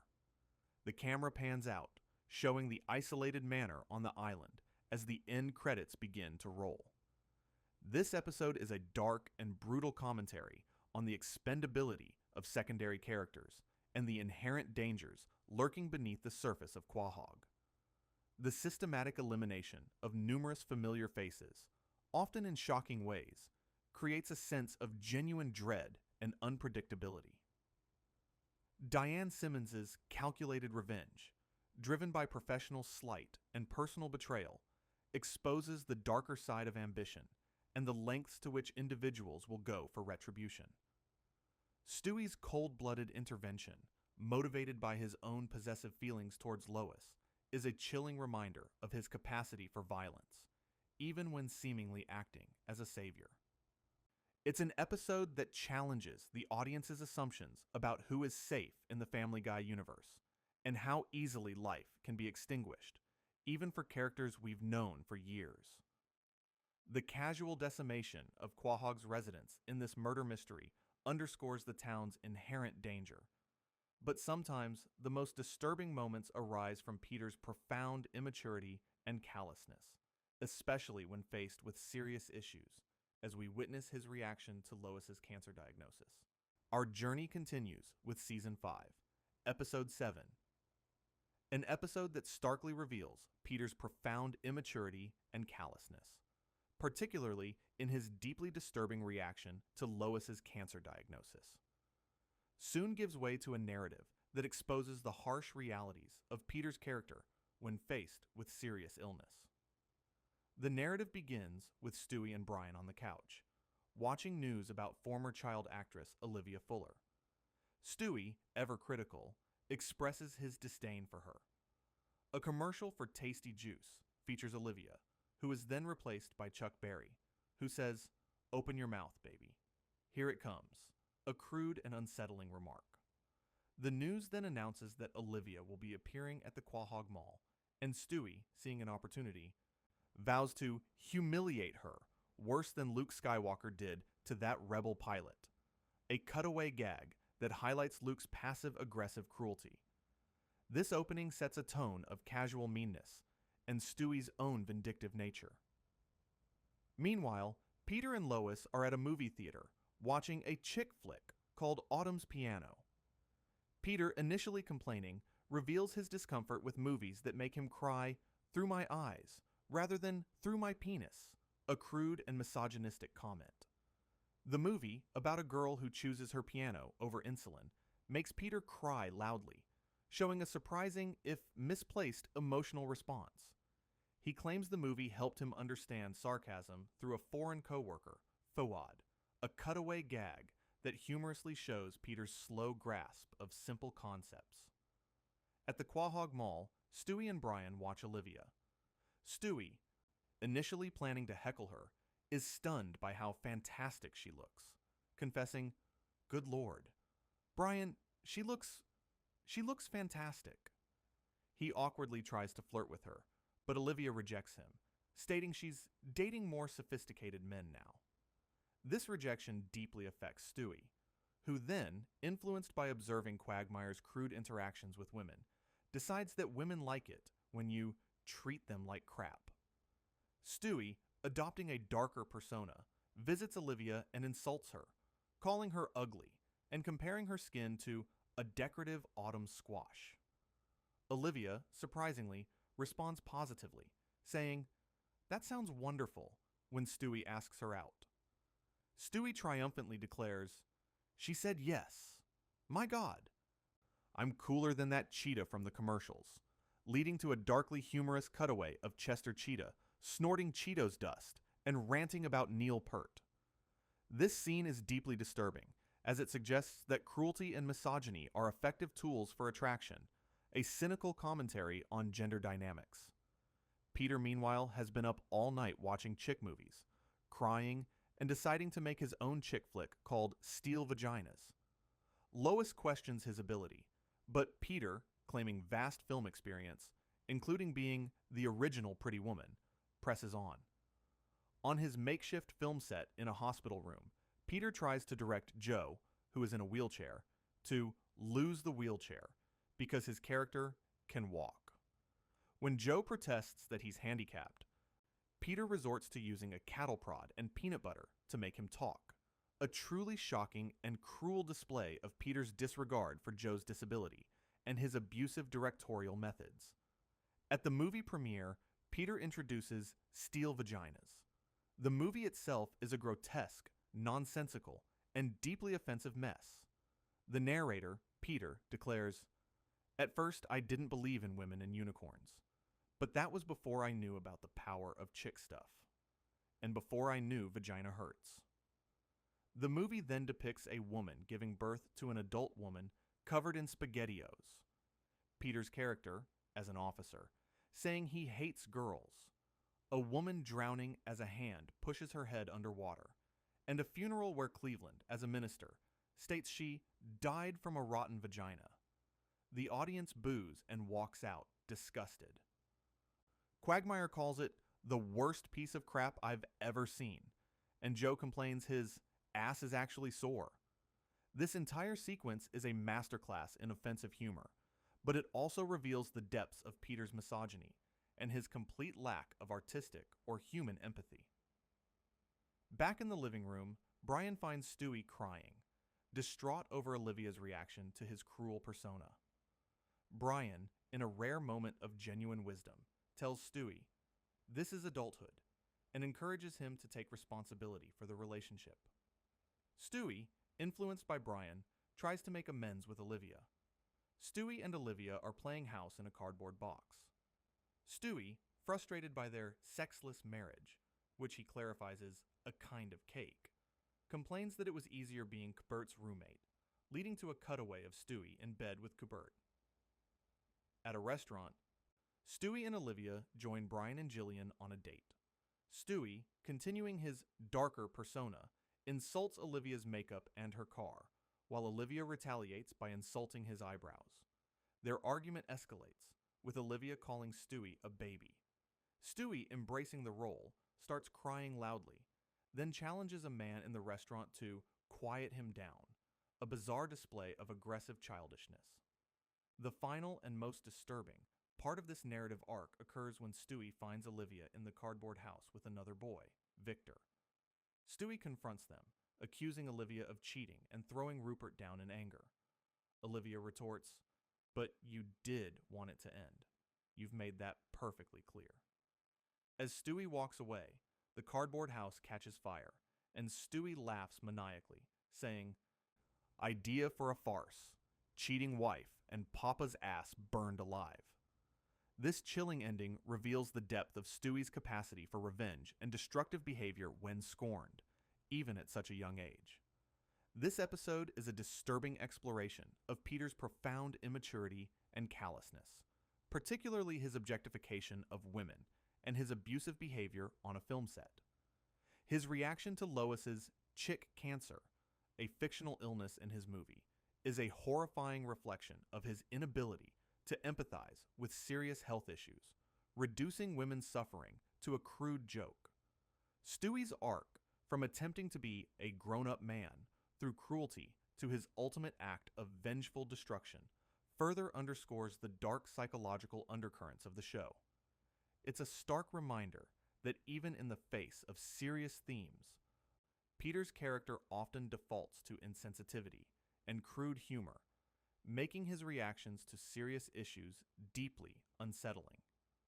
Peter's callousness in the face of hypothetical illness is disturbing. This pattern of self-sabotage and the bleak consequences of his choices are also evident in Brian's own life as we witness his descent into homelessness and rock bottom.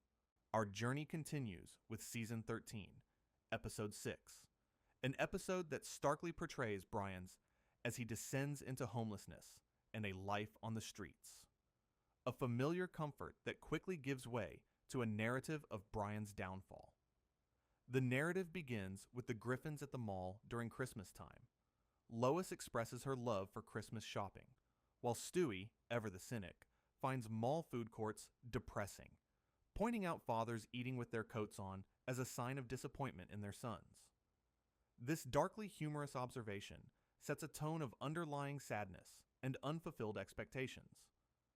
Peter, at a Tommy Bahama store, asks for clothes that make a poor fat person look like a rich fat person, and specifies that he wants to hit on waitresses in a threatening, creepy, "I'm joking, but I'm not really joking" way. The salesman confirms this is precisely Mr. Bahama's vision, a disturbing commentary on the brand's target demographic and Peter's misogynistic tendencies. Meg, unexpectedly, is offered a job at a store by two models, who tell her she'd be perfect. This brief moment of validation for Meg, even as a store clerk, is a rare reprieve from her usual suffering. The Griffins then encounter Jesus at the mall.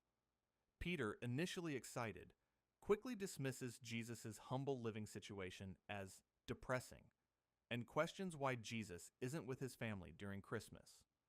Jesus reveals he can't deal with his family during the holidays, and his dad always spends Christmas at his timeshare in Coral Gables with his girlfriend, a surprisingly relatable and humanizing detail about God. A cutaway shows God and his girlfriend at a timeshare, encountering a couple with an adult disabled kid, whom God refers to as a test. Peter, seeing Jesus alone, decides to throw him the best birthday party ever, claiming he was in charge of planning Woodstock, which he envisioned as a whole festival of muddy boobs. At the party planning session with Quagmire, Joe, and Cleveland, Jesus reveals he is a virgin, having been friend-zoned by a hot prostitute in high school. Peter, despite his earlier claims of forgiveness for the man who murdered his son, a reference to his own internal struggles, quickly dismisses Joe's advice that sex is overrated. He declares a new mission: to help Jesus lose his virginity. Lois, hearing Peter's crude plans to find some random slut to maul in a bar back where the payphones used to be, urges him to be more sensitive, like the Tasmanian devil tucking in his kids, a bizarre and violent cutaway that highlights Peter's inability to grasp gentleness. Peter's attempts to help Jesus are disastrous. At a speed dating night, Jesus' awkward and inappropriate comments, such as asking a woman if she's okay with someone who wanders the desert lecturing people on how to act, and telling another, "Shut your mouth, bitch," after she jokes about Good Friday, lead to rejections. Peter then tries to get Jesus on Facebook, revealing his own history of questionable internet searches, including a lot of POV stuff, where he likes to pretend it's mine down there what's doing all the slapping, a disturbing insight into his online habits. Lois, concerned, takes Jesus to lunch and offers him genuinely good advice, to be yourself and not be afraid to be honest. Jesus thanks her, calling it the second best advice anyone's ever given me. The first, a cutaway reveals, was to go with H instead of Jesus Hitler Christ. Jesus then confesses to Peter that he has found the woman he wants to lose his virginity to, Lois Griffin.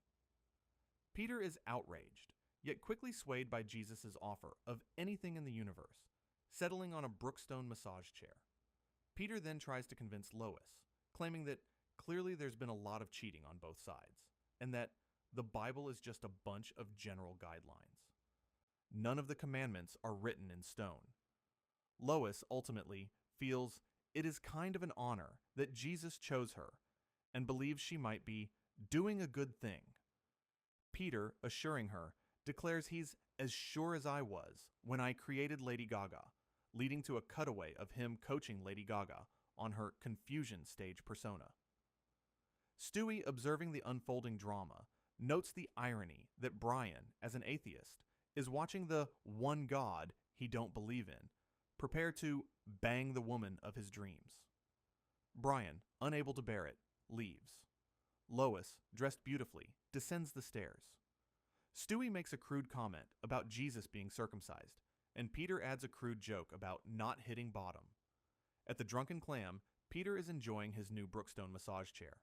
Joe, seeing the chair, asks Peter if he thinks Jesus would give me back the use of my legs if he let Jesus sleep with Bonnie. Peter, detached, replies, "Joe, I don't speak for Jesus. I just get him trim." Peter, however, soon realizes he's made a terrible mistake. Other men in the store reveal that Jesus ain't no virgin and has pulled the same lonely virgin act on their wives in previous Christmases, even using his sad little apartment to store art he bought on cruises. Peter, horrified, decides to stop them. Cleveland, who just ordered nachos, wishes him luck. Peter's journey to the Barrington Hotel is a chaotic sequence of self-inflicted injuries and absurd interactions. He slips and pulls 1,000 muscles, trying to run to his car in the snow, then struggles to start it. He steals a car from a man who willingly gives it up after hearing Peter's mission, only for Peter to then give it up to another man whose daughter is about to have sex with Lenny Kravitz.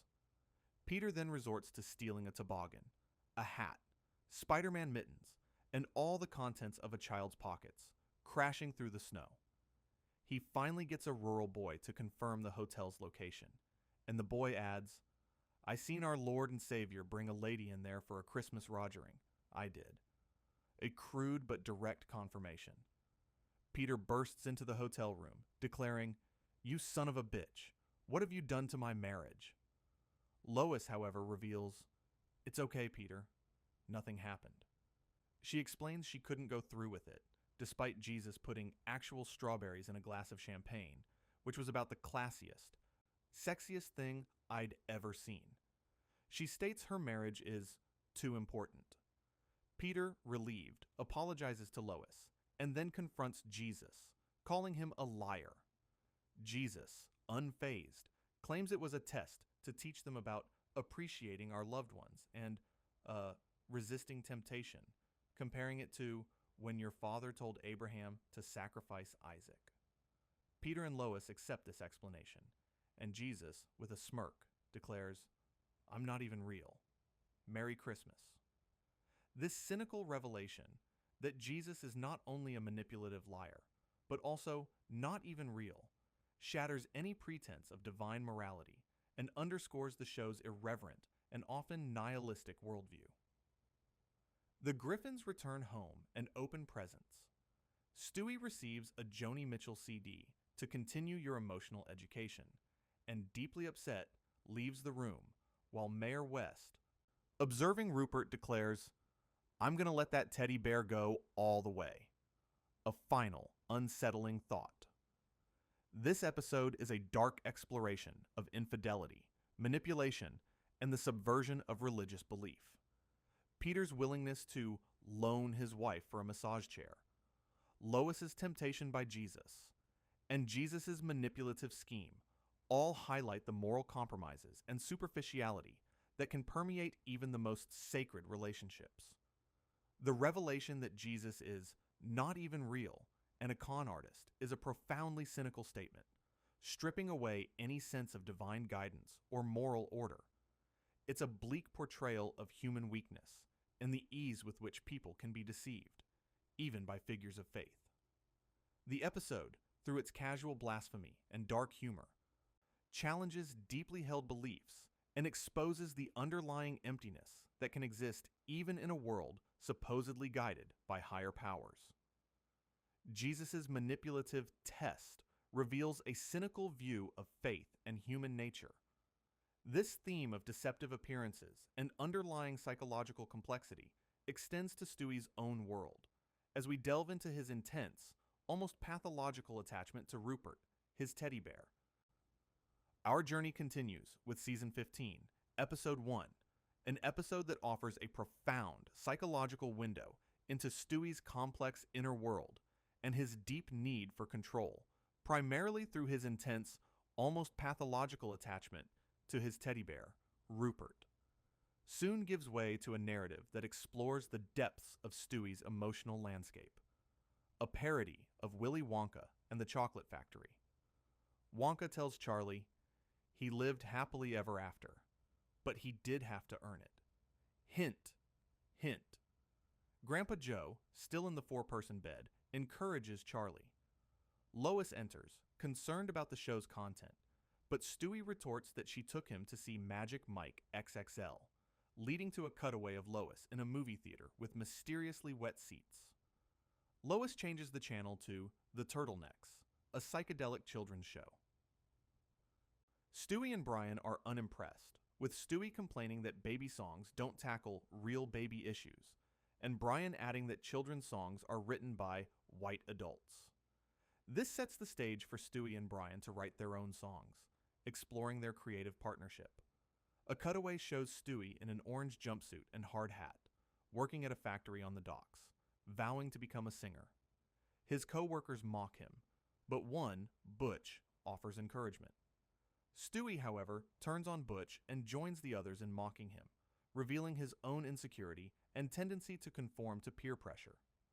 Meanwhile, Chris, looking for a job, recalls his old job as the guy running through an airport at the end of a romantic comedy, a cutaway gag where he mistakenly professes his love to an old grandmother instead of the girl he was chasing. Chris returns home dejectedly, unable to find a job, and Peter dismisses his dishonorable discharge, a euphemism Chris uses, as yucky. Lois complains about her undiagnosed mom injury. Peter suggests Chris could be Quagmire's assistant, and Chris agrees. At a backyard birthday party, Stewie and Brian are performing. Stewie notices his ex-girlfriend Olivia at the party and panics, changing his shirt. Olivia approaches, and Stewie reveals he and Brian are the entertainment. Stewie and Brian perform their song, Mommy and Daddy's Room, which is about the sounds of their parents having sex. The baby audience loves it, but Olivia looks unimpressed. After the show, Brian is ecstatic about their success. Olivia approaches Stewie, telling him he has a date with her. Stewie tells Brian he's not feeling well and can't go out, causing Brian to respond, I'll just go have a dog-style celebration by myself. A moment of sad self-pity. At another gig at a jump and fall indoor gym, Olivia, backstage with Brian and Stewie, suggests Brian is the real star of the group. At Cheesy Charlie's, Brian and Stewie perform another song about a hidden gun, confusing the audience of bald, sick children in a hospital ward. They perform Butt Paste on My Button at a park birthday party and Stay Away from the Big Kid in the Baby Swing at a hospital for sick children. At Cheesy Charlie's, Olivia tells Stewie that he's the real star and that Brian is holding him back, suggesting he get rid of Brian. Stewie, flattered, agrees that he writes all the songs, has a better voice, and a sweet bod. Stewie then confronts Brian, claiming Brian is riding his coattails, and tells him Olivia has replaced him in the band. This manipulation by Olivia and Stewie's easy acceptance of it highlights his ambition and susceptibility to flattery. At another birthday party, Stewie, on stage, tells Brian he is doing all the work and that he lost the baby because of this, beginning to cry. Olivia approaches Brian, suggesting they kick Stewie out and she'll take his place. Brian, shocked by her betrayal, looks at her. She confirms she wants to replace Stewie. Brian, disgusted, quits the band, calling Olivia a monster, like Frankenstein when he became a loan officer. A cutaway gag showing Frankenstein's monster denying a loan.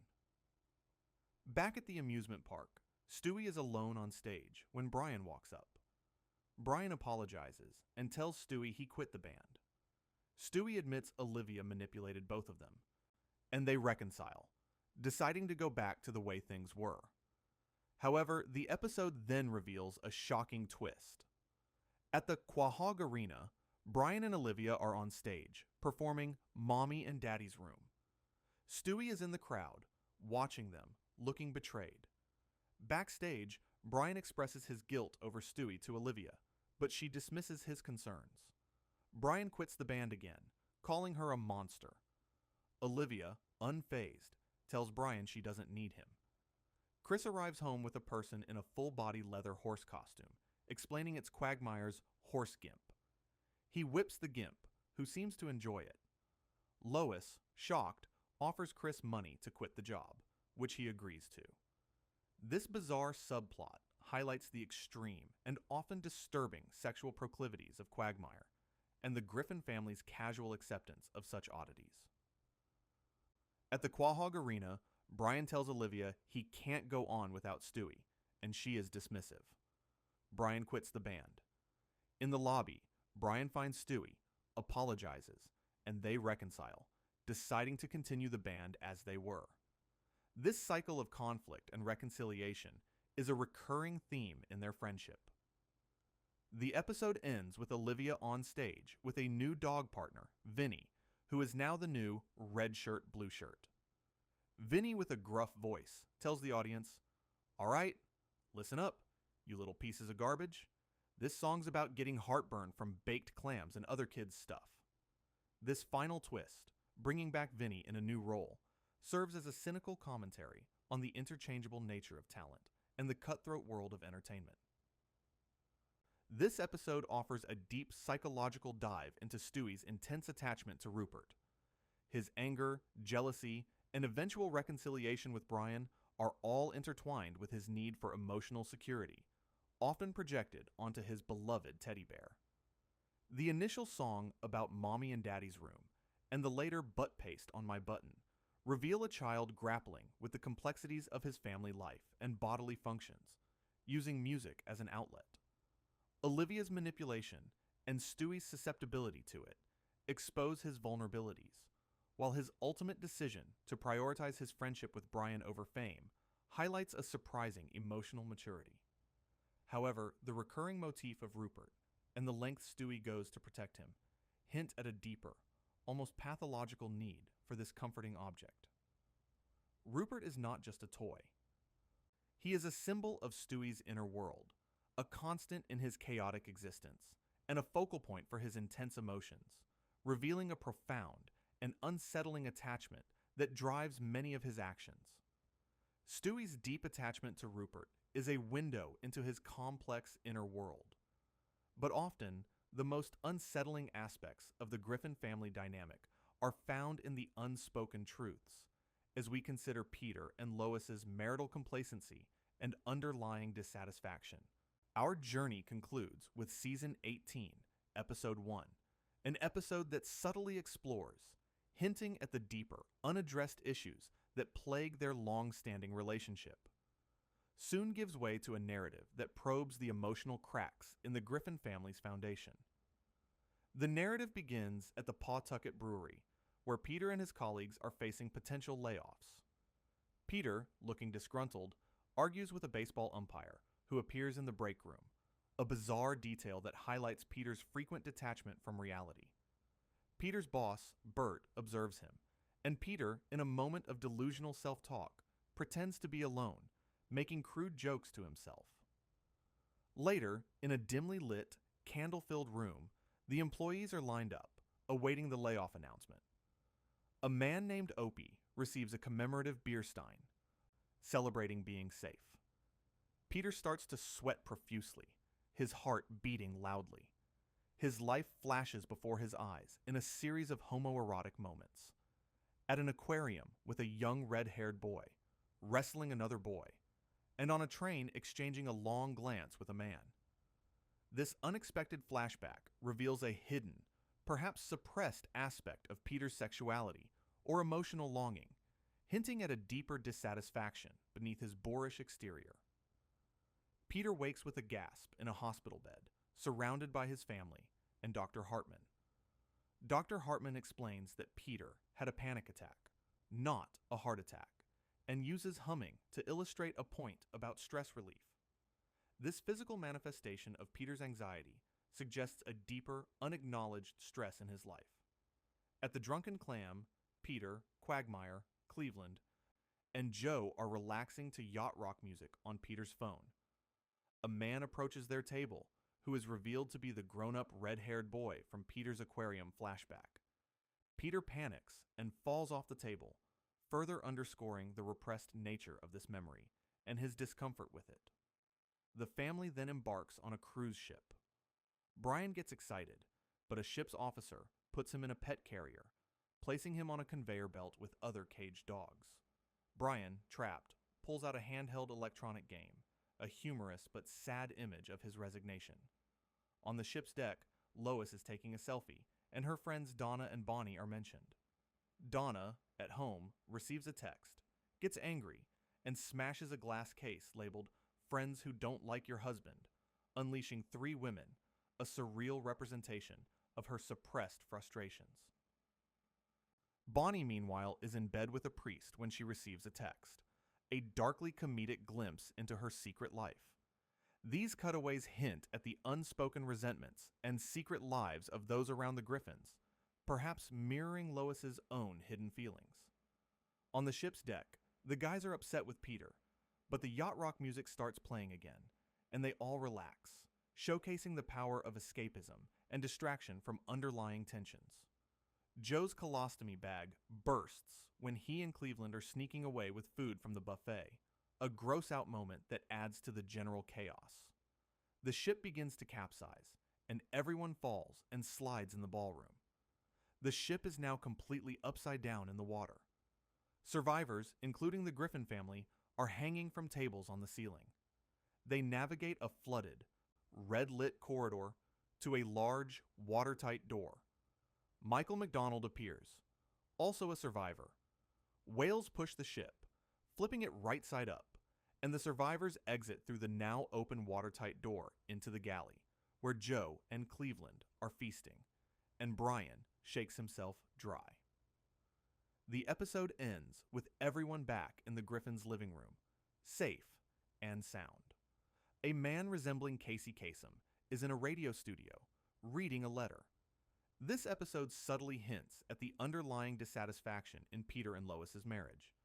Peter's panic attack and homoerotic flashbacks suggest a deeper emotional complexity and unfulfilled desires, hinting at a life he might have wanted but never pursued. Lois's casual detachment, her selfie taking, and the cutaways to her friends' secret lives, Donna's rage, Bonnie's affair, allude to her own suppressed frustrations, and perhaps a sense of complacency in her marriage. The constant need for distraction, whether through yacht rock or absurd adventures, prevents Peter and Lois from confronting the deeper issues in their relationship. The episode, while comedic, paints a picture of a marriage that, despite its longevity, is filled with unspoken resentments, unfulfilled desires, and a pervasive sense of emotional stagnation, hinting that their long-standing relationship might be more of a habit than a passionate connection. Conclusion. As we drift deeper into the quiet corners of Quahog, we've explored the unsettling undercurrents that define the world of Family Guy.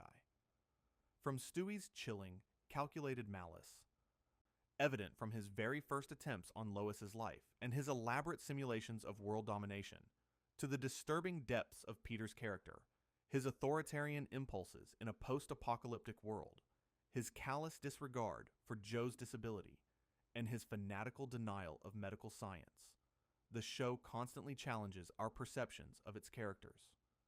We've witnessed Brian's cycles of self-sabotage, his descent into addiction, and his fear of obsolescence, culminating in his shocking death and controversial resurrection, forcing us to question the very meaning of life and narrative stakes in this universe. Meg's relentless pursuit of acceptance through extreme physical changes and her subsequent exploitation painted a tragic picture of profound insecurity and the brutal realities she faces. Even the town itself, Quahog, proved to be a place of inherent danger, with murder mysteries decimating its residents and underlying prejudices simmering beneath the surface.